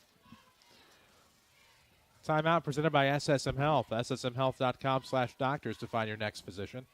SSM Health, the healing power of presence. Would Mount Vernon be possibly drawing up a fake here? Could be. In this timeout, let's let you decide for yourself one angle on the Fisher Davis catch or not. Looks like he goes up over the top, and from here, looks like he got it. Looks. They're going to say it was a trap on the ground, and I mean we have no way of knowing. Not from here. Let's see it again. We have time.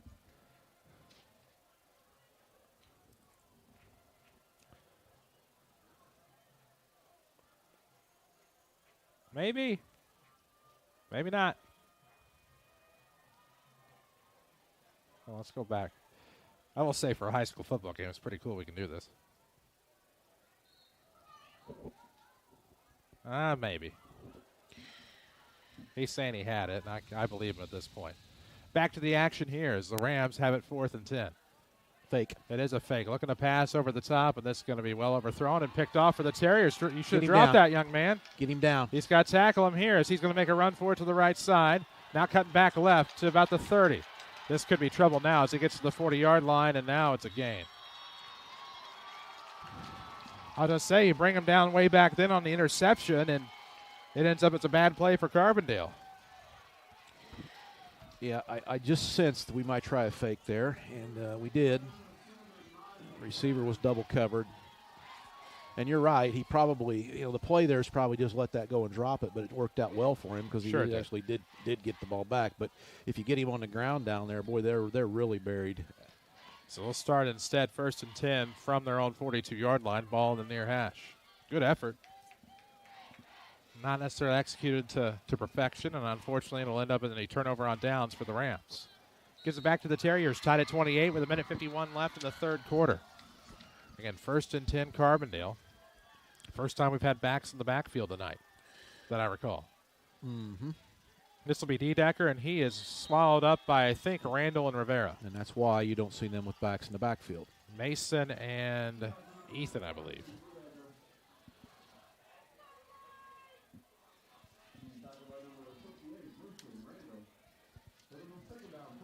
So 2nd and 13 on the co-tackle for loss. Same loss of formation. 3. Same form. I'm really surprised. I thought they'd stay with that open 5-receiver look.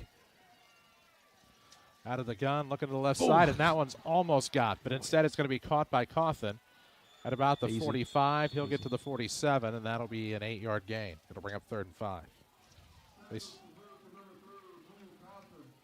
I really thought that was going to be batted away. Yeah, I did too. Boy, he got a pretty good jump on it.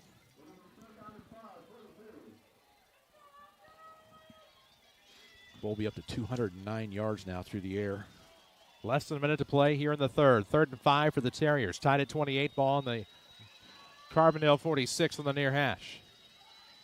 Out of the gun, flanked by 2 backs, 2 to the right, 1 to the left. Cawthon, the heavy target tonight, has been phenomenal. He's on the left side. Immediately, that's where the attention goes. That's going to be thrown, and they're going to call him down, though. He was untouched.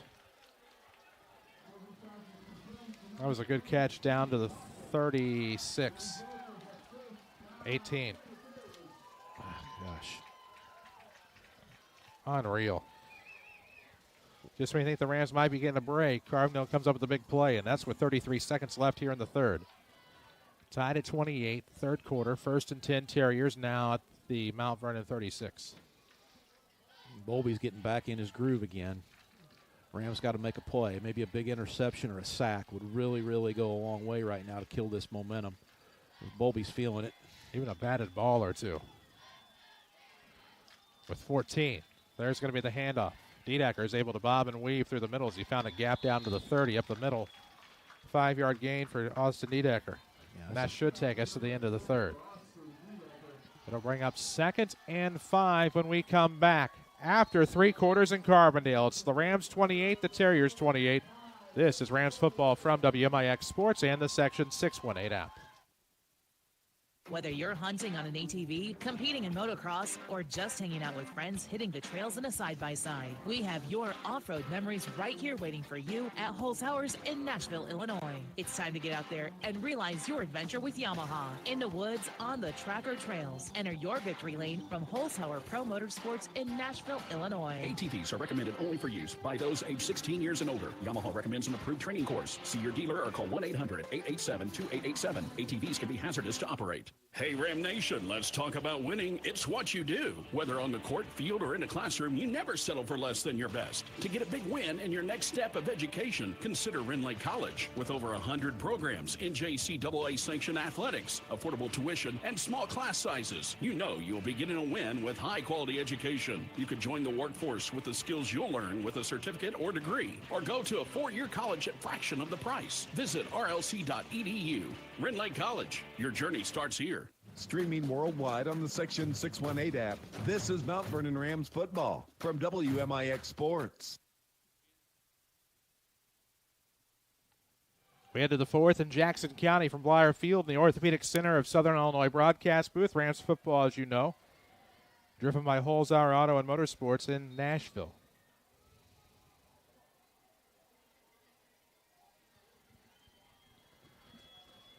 Terriers with the football driving downfield. 12 minutes to play. 2nd and 5 for Carbondale on the Mount Vernon 30. There's a snap, and we have a flag.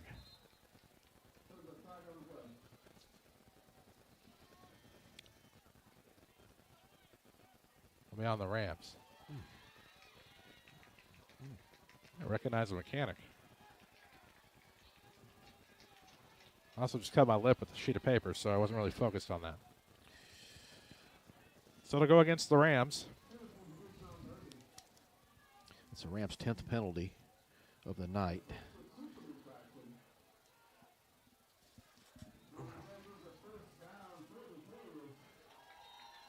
Oh, good times. Well, we certainly don't need to be giving Carbondale any free yards with this passing game they've got going right now, right? No doubt. Out of the gun, flanked by 2 backs. Bang. And that is going to be Good, Ethan great Rivera play. tackle for loss on what was 1st and 10 from the 25. And there's a big play. There's a big play right there. Loss of 6. Yeah, the momentum that they've had needed to be stopped somehow, and hopefully that puts a little bit of dent into their energy that they've got going right now.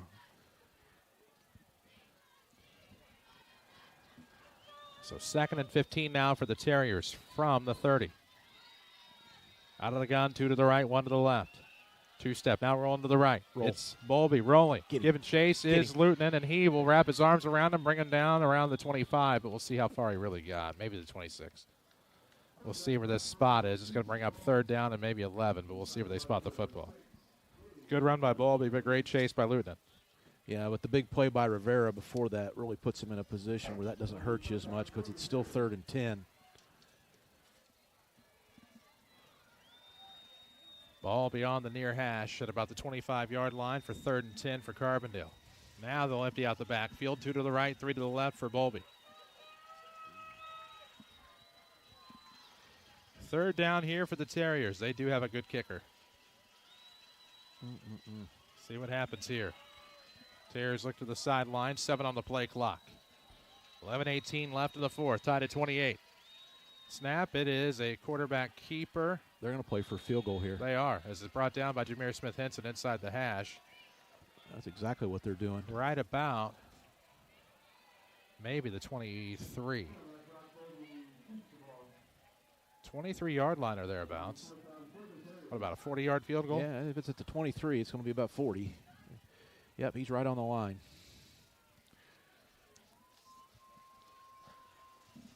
So Ian Davis is on to attempt a 40-yard field goal. Snap, hold, kick. It's up, and it is off to the left. Eek. What appeared to be a chip shot for the Carbondale golfer ends up as a miss wide to the left, and the Rams will take over 1st and 10. All right, that's a break.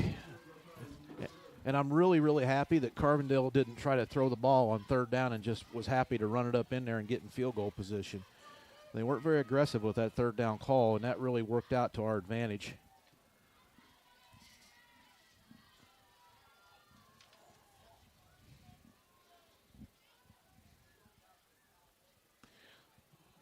Ball should be spotted on the 23.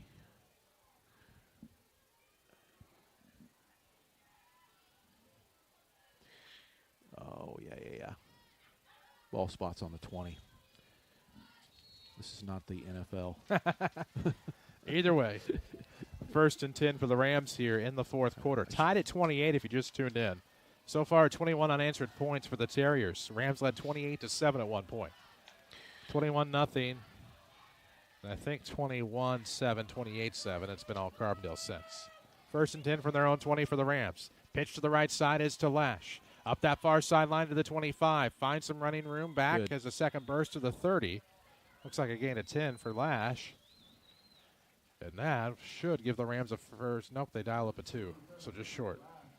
Maybe they're not spotting where I think it is. Yeah, it's a great gain, though, and that's the type of run we need now here late in this 4th quarter. Got to move those chains, keep Carbondale off the field, get it down here and score, and then make a stop. That is a 1st down, by the way, Chris. They did move the chains.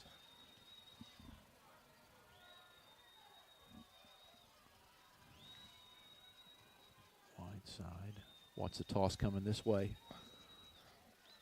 There it is. Stretching the field now. Oh, Lash is going to cut, but he'll cut right back into some tacklers. Shy of the 30 in the backfield. Maybe gets to the 29. Maybe a loss of 1. Yeah, way too much penetration over there. He never got a chance to hit a seam. And that cost us 2 yards.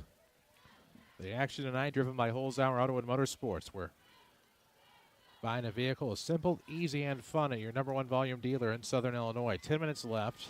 4th quarter, tied at 28 on the road at Carbondale. Rams with the football. on what they say will be 2nd and 13. It ended up as a loss of 3. They'll put Richardson wide to the left. McMillan under center. Drops back to pass, looking down that right sideline. Little fade. Richardson turns around, looks like he had it. He did. Great catch. And We great all got throw. excited. They waved touchdown over there on that far sideline. We still have 52 more yards to go. But what a grab of about 16, I think, for Richardson, unofficially. Heck of a catch. Ball's on the 33, 43. Oh, it's Lash. I thought that was a 1 over there. Lash, right. My apologies. I thought he was in the backfield.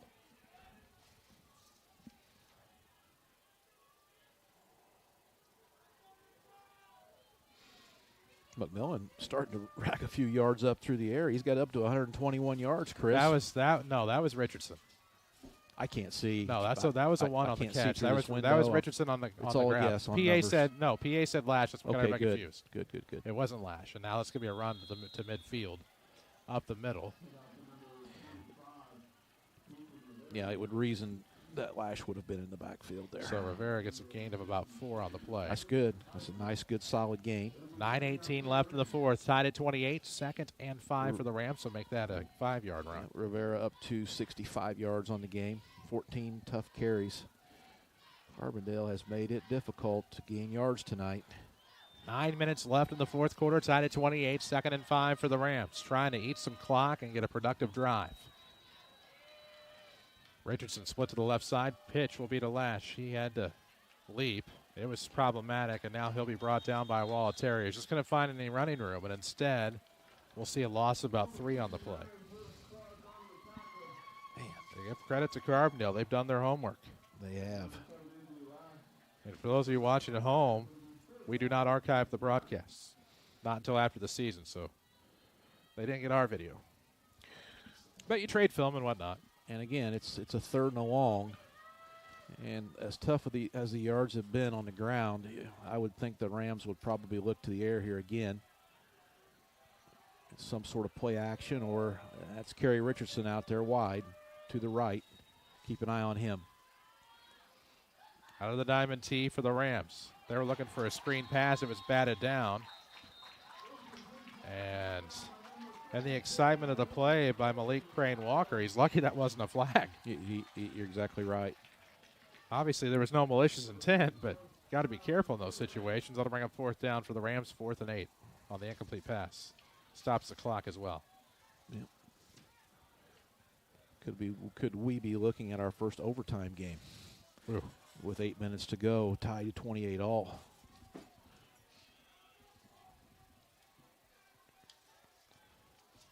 Davis is on to punt.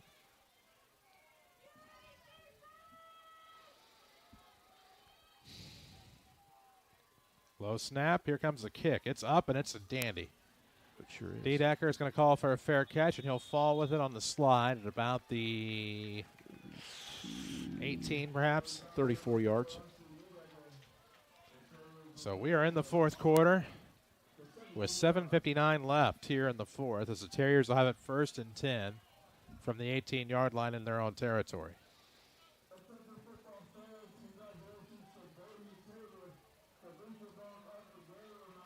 That's a good special teams play right there. Nice punt, got it out of there, and now they've got to go from the 18, and they got to drive the ball. A lot of those plays kind of just look mundane during the game, but when you look back, a nice punt, a nice coverage there, a fair catch down there at the 18, make Carbondale work. From the 18, 1st and 10. Empty backfield for the quarterback, Bowlby. Another screen to that left side, and this time the Rams have a couple in on the play, but still drug forward for a couple of yards. It'll end up being a gain of about 5, 6. It's that same old little screen they ran so successfully in the first quarter.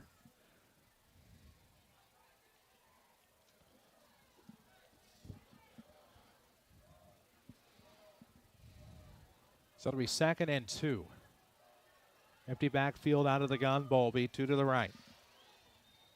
Bunched up on the left. With a man in motion, Harsey. This is going to be a keeper. Bowlby right up the middle, gets 1st down yardage, maybe about 4. could be 5. Down to the 32-yard line.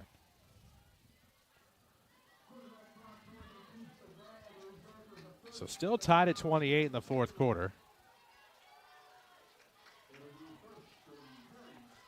Bowlby does a lot of things for them. He does. And I mean this with all due respect. He's that kid you're going to be thankful to graduate someday. Still a junior. Man in motion. Coughlin to the right side. Bowlby out of the gun. A flinch on the left. And the Rams might have just sniffed this out, but a face mask penalty.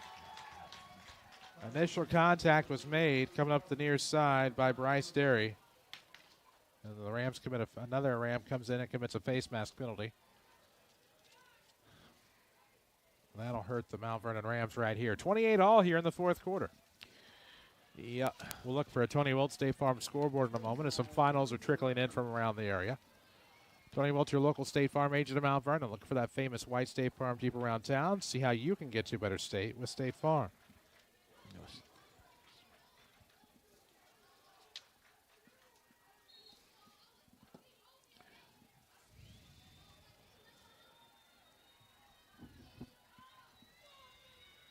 Out of the gun on a slant. There it is to Harsey. First down yardage and then some to midfield as he'll get to the 49 in Mount Vernon territory. That'll be a gain of 15. And right back to the slant. They saw something in there they liked. They thought they could hit it, and they did. Oh, yeah, now 6 straight completions? Yes. That was actually the 7th All right. completion. Centralia beats Cahokia 14-0. Out of the gun, empty backfield for Bowlby. Looking downfield, and that one's going to be caught out of the slot. Good football move there, and now trying to get to the far side. Well, a flag. At 30, it's coughed up. Ball. And now it slides over to the right sideline. Looks like the Terriers may have recovered. I thought the Rams might have recovered it early, but it popped out again. As that was Mozzie Graham on the catch, but there were a flag or two in on that one. There's a flag in what was the backfield. Okay, that's going to come back. Yep. Good for the Rams, it does. Man.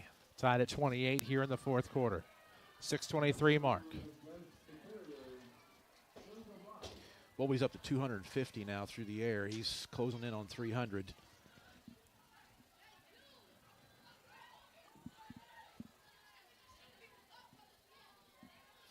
We'll have your Mount Vernon Culver's 3 stars of the game on our post-game show. Swing by Culver's, try a juicy Butterburger, or treat yourself to a frozen custard. Your Mount Vernon Culver's is at Veterans and 42nd Street in the King City. So we're past midfield at the 49. Where it'll be 1st and 11 for the Terriers. 2 to the right, 3 to the left, empty backfield for the quarterback Bowlby. 6:10, 6:09.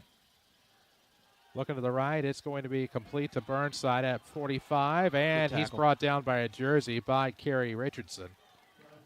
Looks like the 44-yard line for a gain of maybe 6.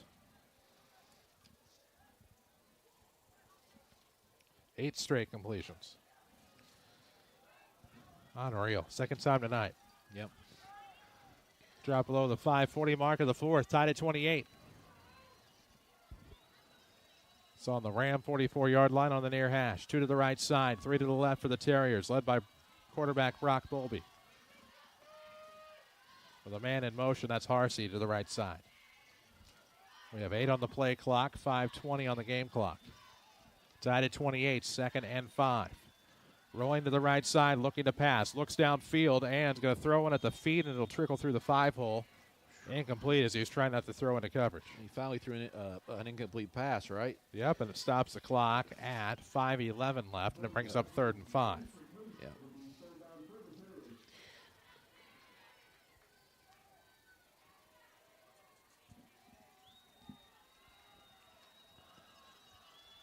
He's 16 out of his last 18.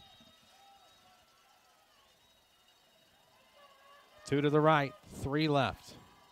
Favorite setup tonight for the empty backfield out of the gun for Brock Bowlby. 3rd and 5 from the 44 in Mount Vernon territory. Tied at 28. Looking left. Ball. was pressured as he threw by Ethan Rivera, and that forces them into 4th and 5 as the incomplete pass drops us to 5:08. It'll be interesting to see what they do here. We're going to see Davis. I think they're going to go ahead and punt it away. I still don't trust them. I don't either, especially with all the special teams plays we've seen tonight on both sides. Could a special teams play decide this game?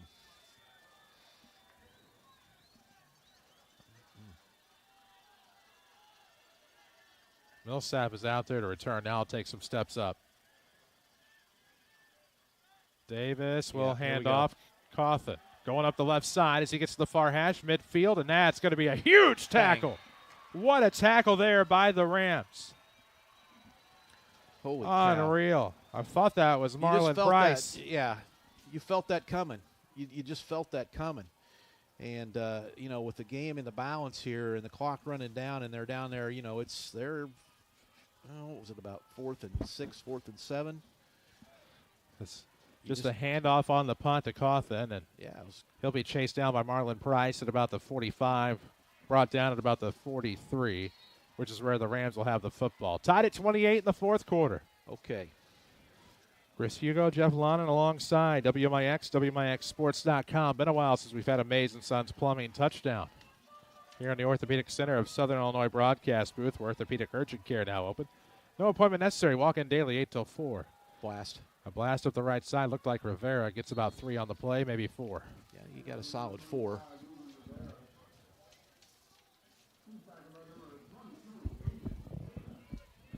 Rams need to sustain some drives now. That's where they've really, really had an issue here in the second half. Just, they can pick up yards here and there, but they can't sustain a drive and keep those chains moving. And now it's really, really important because you're inside of, you're down to 4:30 now. 4 minutes, 30 seconds left in regulation, tied at 28. Second and inside trap. Looks like he picked up about 3 there on the inside trap. That's Rivera again. Rivera up to about 83 yards on the ground now for Ethan Rivera on 17 carries, and he's earned every one of those yards tonight for sure. Carbondale has made him earn it.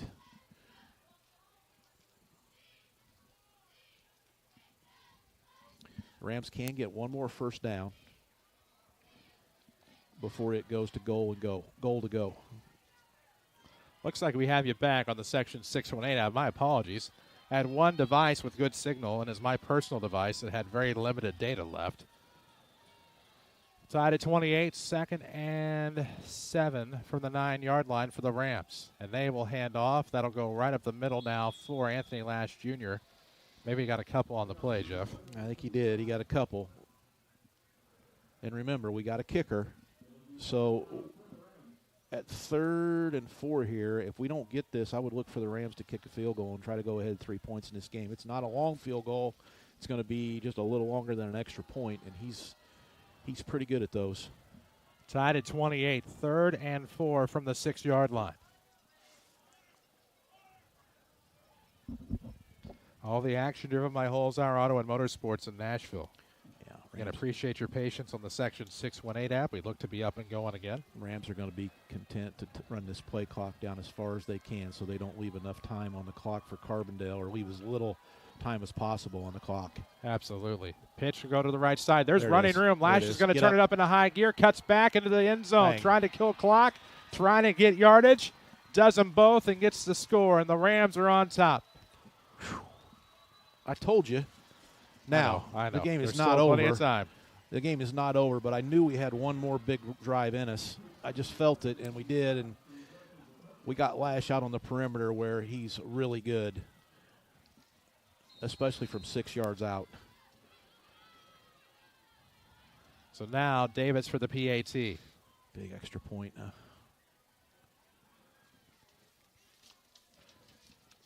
Kick is up. Looked like it was almost blocked, but that looked like it snuck in the far upright. It did. There you go, Fish. It's 35-28 Rams. 47. So was that a 6-yard Lash run? Yep.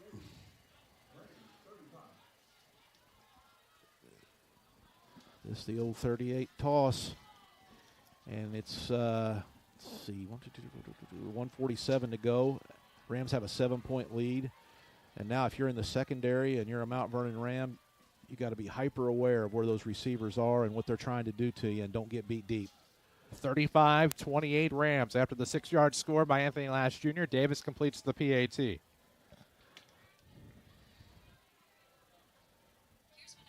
Uh-oh. Not your time, Siri. Minute 47 left here in the fourth. Siri trying to get in on the action here. She is.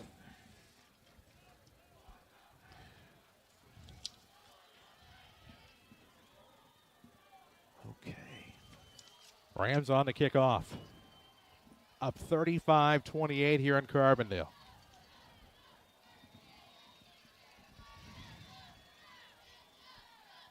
With a minute 47 to play in regulation. Up a touchdown. Ready to kick off. Be interesting to see if they go ahead and kick this deep or if they squib it to try to prevent a big long return. Nope, he can go ahead and kick will it go deep. off toward Diedecker on the right side. He picked it up at about the 13-yard line. Sticks with that far side of the field. Great hit. And it looks like that's going to be Mylan Nettles. Yeah, great hit. Big hit. That's Gabe Luton. I'm sorry. Numbers are tough to read sometimes.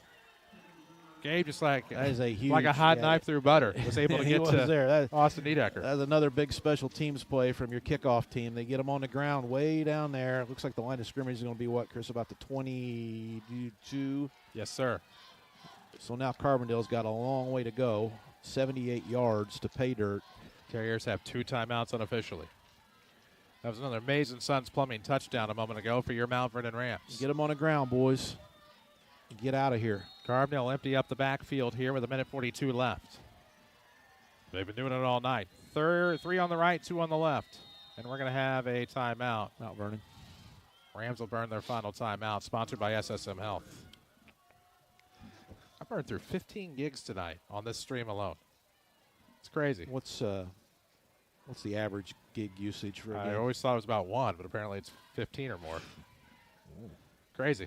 Something doesn't seem right then. Well, full 1080p, 60 frames a second. The picture does look good. So we're fine. We're getting by. I didn't realize I went to 15 gig limit on my mobile hotspot now when I changed my plan. Oh, well, I digress. That's not important right now. What is important? Back when I was in high school, it was just a newspaper reporter that came down and took stats and then wrote it up the next day. But I was like, oh, my gosh, we got to get it back on. We got to get it back on, and there we are. You were fighting it a little bit. I missed the big run. My apologies. But the important thing is, for those of you watching at home, Rams up 35-28 over the Carbondale Terriers after we come out of this SSM Health timeout. SSM Health, Good Samaritan Hospital, advanced care close to home. So 1 minute, 42 seconds left here in regulation. Empty backfield again, shotgun here. 2 left, 3 right. Bowlby, the quarterback, looking to the right side. Telegraphing his throw, and that one's going to be bobbled, and give a lot of credit there. Kerry Richardson disrupted that. He did. Jameer Smith-Hinson came in for some assistance. That'll stop the clock with a minute 38, but most importantly, it's 2nd and 10. Listen up, Rams fans. If you're looking to polish your skills or earn a degree, Rend Lake College is affordable, close to home, and has over 100 programs to choose from. Visit rlc.edu to learn more. And after going 16 for 18, that's his 3rd straight incomplete pass. Let's hope that trend keeps up. 2nd and 10 from the 20. Bowlby out of the gun. 3 right, 2 left the targets. Looking to the right side, throwing downfield. This one's underthrown. Cawthon's going to catch it. His defender didn't look backward. Cawthon catches it, I thought, inbounds. 29. And that is going to be 29 yards. Yep, 29 big yards. It was kind of a lollipop out there. I didn't think it came out of his hand very well, but it landed in the proper place.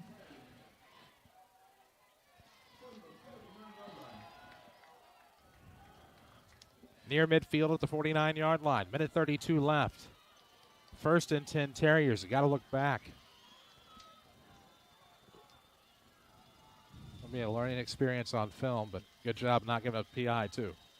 Empty backfield. Looks like 2 right, 3 left this time for Bowlby. Cawthon with the grab. That'll be about 7 on the right side. And initial contact made by Lash, and Luton will finish it off. And that'll bring up, I don't know, was that a 6-yard gain? And just short yardage. Yeah. Chucking them off. About chunking 6. them That's off. what I got him for. I actually put him down for 7. So it'll be 2nd and 4 here. So we'll hit the minute 5 mark, and we're going to have a flag. Uh-oh. We got too many guys on the field. 1, 2, 3, 4, 5, 6, 7. I see 11. 9, 10. Yeah, I think we. 2. Maybe I missed one. Well, there's 11 out there now, but there were 12. Gotcha. And they caught him running off the field. Now the Terriers starting to move the football. That'll be a first down. Or should be. Yeah, they got chain guys are asking, should we move or should we stay or what should we do, guys? The marker is right at the first down. Yeah. They're going to move them now. That is a first down. Minute 4 left. 1st and 10 Terriers from the Mount Vernon 40. On the near hash. 2 to the right, 3 to the left. Bowlby out of the gun. 35-28 Rams. 2-step drop. Looks downfield. Fade route down the far sideline. Bowlby reels it in. Stays in bounds. He's in for 6. Oh boy. 35-34.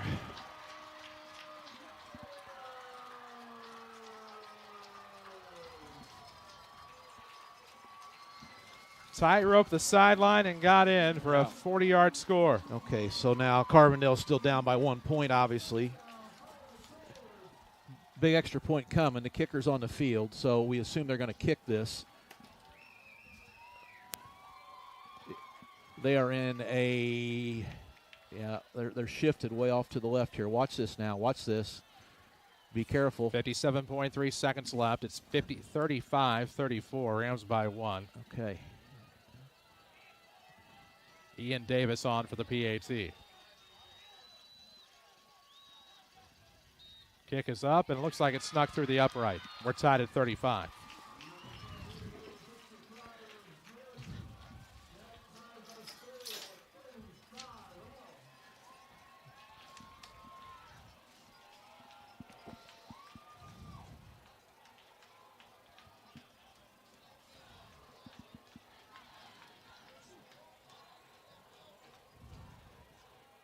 Unreal. Got to let it go. It's 0-0 right now. You just got to get a score and play defense. Carbondale has not made it easy tonight. That's for sure. They are fighting, but so are the Rams.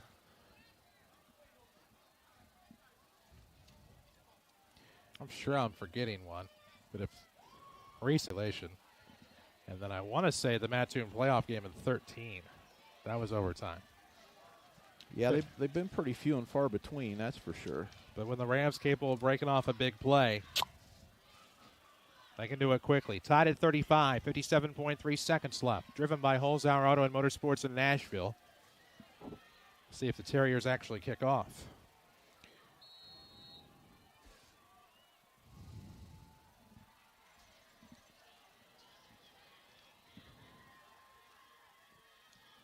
Big booming kick, Ian Davis. He'll send Nettles back, and he'll grab it at about the 1 as he backpedals. Finds the seam up the right side. Nettles going to get to the right sideline. He has Davis to beat. He's giving chase. He's at midfield to the right side. 40, 35, 30, 25, 20, 10, 5. Bang. Touchdown. Mylan Nettles, 99 yards.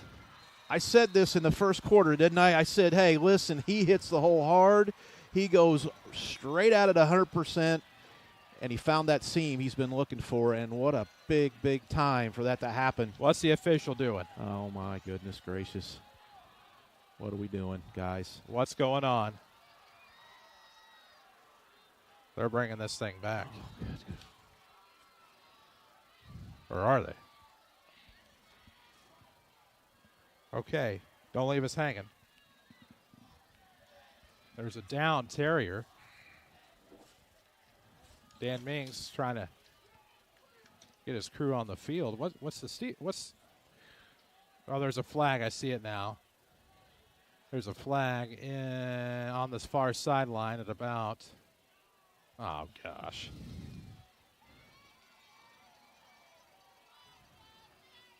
What's going to happen now? So there's no touchdown. What was it, a clip? You got to be kidding me. D-Decker, the injured Terrier. So we'll see where this is going to put the football.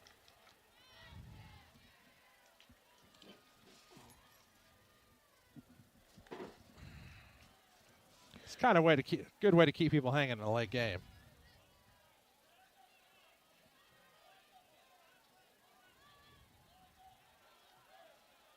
Touchdown, baby. Oh, that's the flair for the dramatic. Oh, baby. Oh, my gosh. Let's put it up there. I believe that's going to count, Jeff. Well, he said it was a touchdown. Offsetting penalties, it looked like. It was offsetting.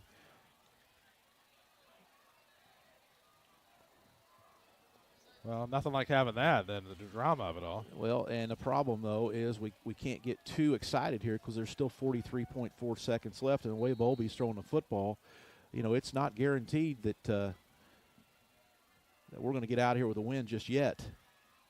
Nothing's a given. There's still a little fight left to go. We've seen Cahokia go 80 yards in 20 seconds. The Davis kick is good. You've seen Cahokia go 80 yards in 20 seconds, too. I sure have. Oh, baby. Let's watch that again. 99. He just breaks away on that far sideline, had Davis to beat, and blew past him. Mylan Nettles, baby. It's his world right now.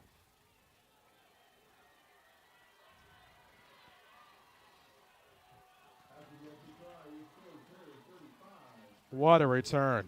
It's almost as if Mylan Nettles said, just give me the ball and get out of the way. I agree with that. But you talked about that earlier. As soon as he gets it, he just runs. He does. He does. He hits the hole hard, and he hits it with a lot of courage. I mean, he just trusts his blocks, and I just felt he was going to break one sooner or later. I'm just glad he did it there.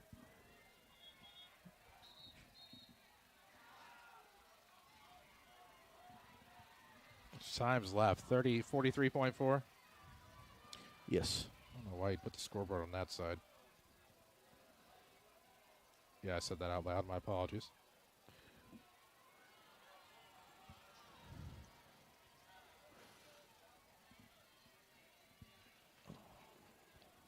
Dontrell Black says his record's broken, but he had it at 97. If that's 99, that is true. That he would know. Yeah. I remember, but yeah.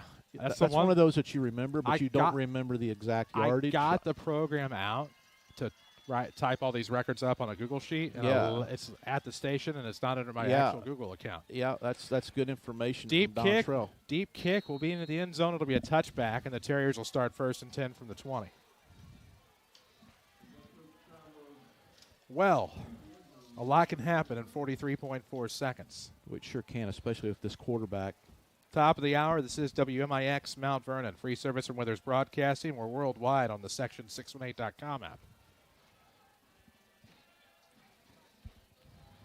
The action tonight driven by Holzhauer Auto and Motorsports in Nashville. One of these days we'll get to the Schmidt Chevrolet Buick GMC postgame show. But what a thrilling Mason Sons Plumbing touchdown on a 99-yard kickoff return by Mylan Nettles. So Bowlby, the quarterback, with a 43.4-second clock to work with. 1st and 10 from the 20. Awaits the snap.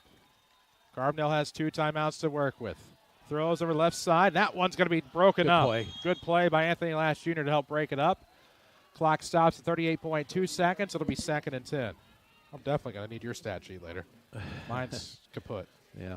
Well, got a recap to write for the aforementioned Section618.com when we get back to Mount Vernon about 3 a.m. If Bowlby throws 8 more times, I'm officially out of stat room on the throwing category here. Well, he's up to 23, 33. He's up to 38 attempts. Well, there you go. Hall of Fame. Like Tom Brady back there. Hall of Fame offensive coordinator needs the Rams come up with a stop here so he doesn't fill up the stat sheet. That's right. Bowlby out of the gun. Empty backfield. 3 left, 2 right. Looking for that right side. Overthrown out of the reach of Millsap on the run over the top. Big play. Good. Clock stops with 34.1 seconds left. It'll be 3rd and 10 for the Terriers. Again, the ball is on their own 20 after the touchback. We've had a slant up. Well, actually, is that a post? Well, don't remember. I'd have to watch the replay. Had I remember to hit capture replay. But either way, they've gone left. They've gone right on the throws. You know, how often do you see a high school team throw the ball almost every single down? Makes the game go on. Boy, it sure does. I feel like everybody else is probably done, which means we'll have a Tony Wilt State Farm scoreboard in our postgame show. 3rd and 10 from the 20. Empty backfield, out of the gun. Looking for that pass into the back. That's dropped. That'll be 4th and 10. Cawthon, who's been so clutch and so electric tonight, his first drop pass of the night. I'm not pointing that out to embarrass him. That's just how good he has been tonight. He's been good. That ball was just a little low, kind of nose down and more toward his knees. And he just didn't make the catch. Half minute to go. Okay. Fourth quarter, 42-35. Rams on top. If you just tuned in, you just missed a 99-yard kickoff return by Mylan Nettles. Offsetting penalties allowed it to go on the board. And this is the ball game. It is. 4th and 10 from the 20. They got 3 to the right, 2 to the left. Out of the empty backfield, shotgun here for Brock Bowlby, the junior quarterback, and that's a wise decision for Brian Lee. An SSM Health timeout to talk it over. To talk it over. While they do that, we're going to watch the kickoff return again because we can. Maybe. Just broke free. Found that seam on the right side. Just went to the house. Back foot was on the 1, I'm pretty sure. I don't have that. I mean, unbelievable. What are we doing right now? Nothing? We're in the middle of a timeout. Why not show it again? Cue it up. There we go. There we go. Just got away from traffic. Davis left a beat. He tried to slide tackle. This isn't soccer. Did everything he could. Nice. What a return, Mylan Nettles. Certainly will give Ram fans a memory they won't forget. Up 42-35. 4th and 10 for the Terriers. Their backs against a wall here, proverbially. On their own 20. You would assume everybody will be going straight. 3-step drop, looking to pass. Hit as he throws, overthrown, ball game. Bang. Turnover on downs. Woo. And the Rams will more than likely get in victory formation because I don't want to be too presumptuous. Yeah. But they will. Yep, 26.6 or 26.2 now. Left. Man, oh man, oh man. Rams had to fight for everything they got tonight, didn't they? Yeah. And that's okay. Because I said this earlier, you're going to be in some like this, especially if you get in the playoffs, and it's not going to be blowout football anymore. It's going to be nail biters, and you're going to have somebody make a play tonight. Lots of big plays tonight, actually, but Nettles just makes the last one. Unreal. And again, special teams, right? Decide the football game. Boy, they sure do. And don't forget, Fisher Davis made every single extra point he kicked tonight, I believe, if I'm not mistaken. Yep. And that, ladies and gentlemen, will be a Ram winner. Rams stay perfect in the South 7. They're now 5-1. They're playoff eligible. They'll have Cahokia at home on Friday. They just lost to Centralia at home. What a hard-fought win, and what a great accomplishment getting to 5 wins. And that is the final horn. Yeah, and that's a happy group over there, guarantee you. We'll take a break. We'll come back. We'll have our Schmidt-Chevrolet Buick GMC postgame. Mount Vernon Rams 42, Carbondale Terriers 35. This is Rams football from WMIX Sports and the Section 618 app.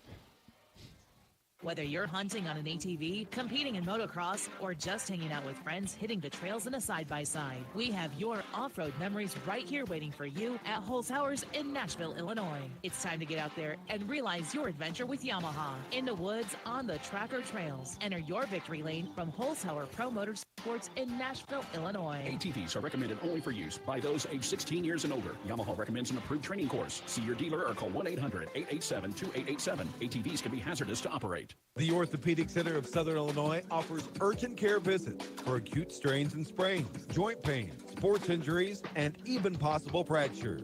Walk in anytime, 8 a.m. till 4 p.m. You don't need an appointment, and you can be seen and get the treatment you need on the same day. Let their highly trained physician assistants and nurse practitioners provide the care you deserve. Give them a call at 618-242-3778 or visit their website, orthocentersi.com. Stop searching for your own insurance. You have too much on your plate. Just one call to Hall Insurance, and they'll find the best coverage for your needs. Whether it's home, auto, renters, boat, motorcycle, your business, whatever you need coverage on, they'll do the work for you. Then call you back with a quote, most times in the same day. Call 618-244-7500 or visit hallinsgroup.com. Hall Insurance Group, your independent insurance agency in Mount Vernon. hallinsgroup.com. DollarSavingDeals.com is the saving superstore everyone is talking about. Hi, this is Leah from DollarSavingDeals.com. Right now, you can buy half-price certificates to your favorite places in Southeast Missouri and Southern Illinois, just like Swamp Tails in Carlisle, Rare Chop House in Mount Vernon, Cocopelli Golf Club, Bubba's 2 in Nason, The Turn Restaurant and Lounge, Beauty Glow Tanning Studio, and so much more. Next time you want to go to your favorite place for half the price, shop DollarSavingDeals.com. This is Mount Vernon Rams football from WMIX Sports. The Schmidt Chevrolet Buick GMC postgame show starts now. Well, you remember this date, 9/30/22, when Mylan Nettles returns a kickoff 99 yards for a touchdown to give the Rams a 42-35 lead. The defense shuts down the Carbondale Terriers on 4 straight passing attempts, and they preserve a 42-35 win. Welcome back into the Orthopedic Center of Southern Illinois broadcast booth. Chris Hugo, Jeff Lonan alongside as the Mount Vernon Rams stay perfect in the South, 7-3-0, but most importantly, they are playoff eligible at 5-1. And I will remember where I was tonight because I usually do. However, I can tell you the watering hole's coming up over the next few years. That's going to go from 99 to 101 to 105. Yeah, right. Probably by the time I'm your age, Jeff, it'll be 110. Oh, but gosh. regardless. You don't want that. Big win. Big win for the Mount Vernon Rams tonight. And it was more than just Mylan Nettles' kickoff return, obviously. A big night for the Rams. We'll get into the scoring recaps in a moment here on your Schmidt Chevrolet Buick GMC postgame show. They're at 3423 Broadway in Mount Vernon with superior selection and service. Schedule your service appointments online at schmidtchevrolet.com. Blyer Field and Carbondale, the Mount Vernon Rams are winners. 42-35. Carbondale drops to 1-5 overall. And they are 0-3 in the South 7. They will actually head to Altop next week. We'll get you all the scores and the like in just a moment, as we'll take another break on the Schmidt Chevrolet Buick GMC postgame. This is Rams football from WMIX Sports and the Section 618 app. Ram fans, listen up. We know you like winning because it's what you do. To get a big win in your next step of education, consider Rend Lake College. With over 100 programs, NJCAA sanctioned athletics, affordable tuition, and small class sizes, you know you'll be taking home the dub with this high-quality education. You can join the workforce with the skills you'll learn through a certificate or degree program, or go on to a 4-year college at a fraction of the price. Take control of your future and visit us online at rlc.edu. Rend Lake College. Your journey starts here. I hear people say that global warming is affecting the storms we have here locally. This is your local State Farm agent, Tony Wilt, and my question to them is, does it really matter? In my business, no one ever asks why the storm hit their home. They just want to know, can I rebuild it? If you're not certain if your home can be rebuilt or what's actually covered in your policy, then stop by my office, find me online, or flag down the State Farm Jeep. Don't assume you know how your insurance works. After the storm is too late to find out. Call us today. We can help. Follow us on social media at WMIX Sports. This is Mount Vernon Rams football. AM 940, 96.5 FM, and WMIXsports.com, Section 618 app. Chris Hugo, Jeff Lonan alongside.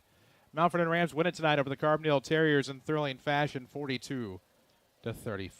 And, man, what a win for the Mount Vernon Rams. We'll get to the scoring in a moment, but what a win.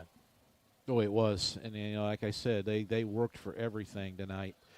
And, you know, Carbondale pushed them to the brink. And, you know, you got to take your hats off to Carbondale. You know, they're coming in here, you know, 1-4, and really they have to win tonight to have any, you know, long shot to get into the playoffs. You know, they pretty much have to win out. and also senior night, also homecoming. So they came in here motivated and ready to play. So first of all, hats off to Carbondale, but bigger hats off to the Mount Vernon Rams, because they got in one tonight here, and I'm not sure they, just if you looked at records, 4-1 versus 1-4, looking at this game, you figure, hey, we should win this football game, and we did win the football game, but it wasn't near as easy as we thought it was going to be, I don't think. But this is what I liked. Nobody panicked. You didn't see any unsportsmanlike penalties going on out there. There was no frustration visibly. I'm sure there was inside. They were disciplined whenever they were being pushed to the brink. They didn't do anything silly, in terms of just mental mistakes. They just stayed with the plan, and they waited for somebody to make a play. They trusted each other, and that's what good teams do. And lo and behold, there were more. Like I said, Nettles made the big play. That's the one everybody's going to remember. But there were some really individual big plays by a lot of guys in all three phases of the game throughout that whole contest. So this was a team win, and one they really had to come together and fight to get. And to me, that's really, really satisfying. And they should be able to build off of this. Well, should indeed. We have scoring and stats. We'll get to those in just a moment on the Schmitz-Chevrolet Buick GMC post-game show. 42-35, the final. Rams win it. They're undefeated in the South 7 and 5-1, playoff eligible overall. We'll come back with that and your Mount Vernon Culver's 3 stars of the game. This is Rams football from WMIX Sports in the Section 618 app. Are you ready for your team to get their license? I'm Country Financial Representative Josh Finley. I know it's a little scary when you see your kids backing out of the driveway by themselves for the first time, but knowing that your young driver has the proper protection from Country Financial could make you feel better. Call today, 242-4024, or visit me online at josh.finley@countryfinancial.com. Culver's could have only started in Wisconsin. Just ask our team member Marcus. Let's just say you can take the restaurants out of America's Dairyland, but you can't take America's Dairyland out of the restaurants. Like the real Wisconsin cheese on our juicy butter burgers, the farm fresh dairy in our fresh frozen custard, even our crispy golden Wisconsin cheese curds. It may sound cheesy, but we love where we come from at Culver's. Culver's at Veterans and 42nd in Mount Vernon. Welcome to Delicious. This is Mount Vernon Rams football from WMIX Sports. The Mount Vernon Culver's 3 stars of the game are next. AM 940, 96.5 FM, and of course the Section618.com app. Mount Vernon Rams victorious tonight, 42-35 with the Carbondale Terriers. As we are finishing up those scoring and stats for your Schmitz-Chevrolet Buick GMC postgame. Chris Hugo with Jeff Lonnon alongside. Brock Myers back at the Mount Vernon studio. And Zach Matt-Miller up top provided the video angles tonight for this Ram win over Carbondale. Good job, Matt Miller. Mr. Matt Miller. Yep. Former student of mine. Absolutely. Still up here helping us. Absolutely, as we're working on those stats. Oh, and really? I neglected to get that scoreboard update in. Yep. I have to run anything down because I'm trying to track down our coaches to get them their film. We'll get a quick overview here of the stats for the for the home team, Carbondale Terriers. They rushed the ball 9 times. I'm sorry, they rushed the ball 15 times for 29 yards. That's just not quite a 2-point average on the ground for Carbondale. Their big offensive show tonight was put on by Brock Bowlby. He was 25 for 41. He had 1 interception. 2 touchdowns, and he threw for 322 yards. So he had a great night, one of the better nights by a quarterback that we've seen in a long time. Carbondale ends up with 341 total yards of offense. Carbondale was penalized 7 times for 65 yards. They punted the ball a grand total of 4 times for an average of 34.2 yards. The Mount Vernon Rams were led in rushing by Ethan Rivera. He had 17 carries for 83 yards. Anthony Lash had 14 carries for 53 yards. Gavion Millsap had 2 carries for 42 yards. Ethan Rivera, I already talked about him. Fisher Davis had 2 carries for 12 yards. Rams rushed the ball 36 times tonight on the ground for 186 yards. That's about a 5-yard average or so. 5.1 actually, to be exact. Peyton McMillan was 5 for 8 through the air for 121 yards. I think he had a really nice night throwing the football, just giving the Rams that big throw when they needed it. And the Rams end up with 307 total yards of offense. Rams were penalized tonight 11 times for 65 yards. And they also punted the ball tonight 4 times for an average of 34.5 yards per punt. So, the big stat is the Rams win. Yes, it and is. That's the one we care about. And now the tough part, the 3 stars of the game tonight. Well, Mylan Nettles gets one of them. He's number one. Because, he did his thing and got the ball down there on that 1 yard line, and he took it to the house, and that was just what the Rams needed at that point. So we're going to give him at least one of our stars of the game for sure. And then, what do you think, Hugo? Who's your? I got to give it to. I think Ethan Rivera did a really nice job tonight. He had to work for everything he got. He rushed 17 times for 83 yards, but he really carried the ball up in there tough and hard. And Carbondale, I know, was keying on him all night long, and he still got 83 yards. So I think I would give him one of those. And then the third one. Boy, it's hard to pick a third one. We had so many kids make. The other thing about Ethan I wanted to say is he made that big defensive play on Bowlby there late in the game. He sacked him in the backfield after Bowlby had about 8 straight completions. So I wanted to throw that in there for Rivera. It's not always his offense we talk about. He's a hard-nosed defensive player as well. And then number 3, well, there's a whole bunch of guys that could get this. I'll go with Anthony Lash. I thought Anthony Lash was really good tonight, especially on his toss plays, getting out on the perimeter and getting big yards for the Rams when they needed it. They made him work too. It wasn't automatic when he got that toss tonight. He got stuck in the backfield 2 or 3 times and stopped, but they kept going to him, and when he did, he had some big runs late in the game on the perimeter, on the toss, and then he also caught that big, huge. That big pass from McMillan on that big screen. So, he contributed a lot tonight, obviously, for the Rams. So, I'm looking down the list here. And that's our 3 stars of the game. There you go, Brad. Yep, I feel good about those 3. There we go. Yep. Sponsored by our friends at Malvern and Culver's. Look for the flavor of the day on culvers.com, where you can also apply for a job if you're looking to join the Blue Crew at Malvern and Culver's. 42nd and Veterans. Jeff, final thoughts on a big Ram win? Well, we survived, and we came down here. We got probably Carbondale's best effort of the year, and we still came out on top. And I think there's a lot of positives in that.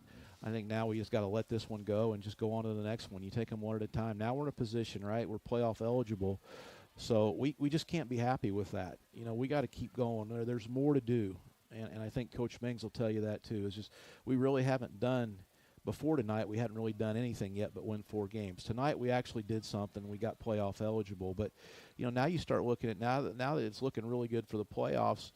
I think your next goal is, hey, let's get a home playoff game, right? Because at 5-4, if things would go really south right now, you're not going to get a home playoff game. You need to keep winning games. You need to keep competing. You need to get as many of those as you can. And how nice would it be in the end to get a Ram home playoff game?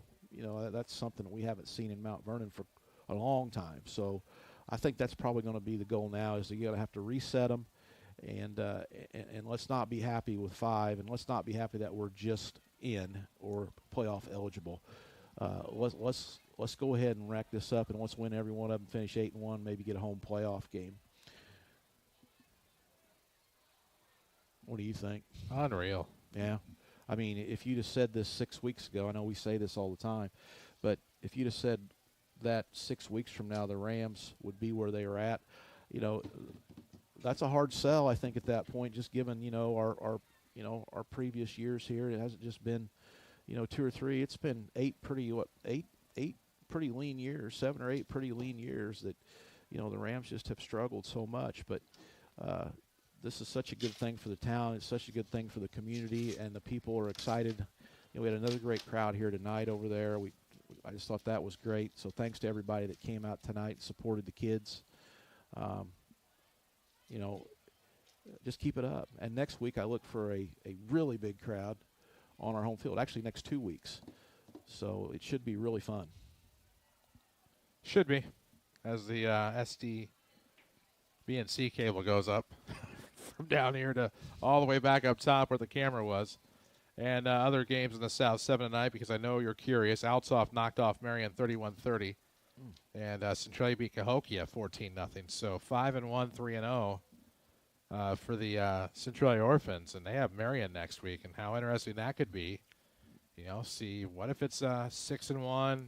A lot of work to be done. It's, you know, it's setting up theoreticals because we can do that. It's fun to think about, isn't it? What if it's 6-1, 6-1, 4-0, 4-0? Hey, how long has it been since we've seen that from a Centralia Mount Vernon team in football? Don't know that I want to do the research, but I might have to. Yeah, that would be something, wouldn't it? That would be big. Big win tonight. Bottom line here on the road in Carbondale for the Mount Vernon Rams. For Jeff Lonan, for Brock Myers, for Zach Mattmiller.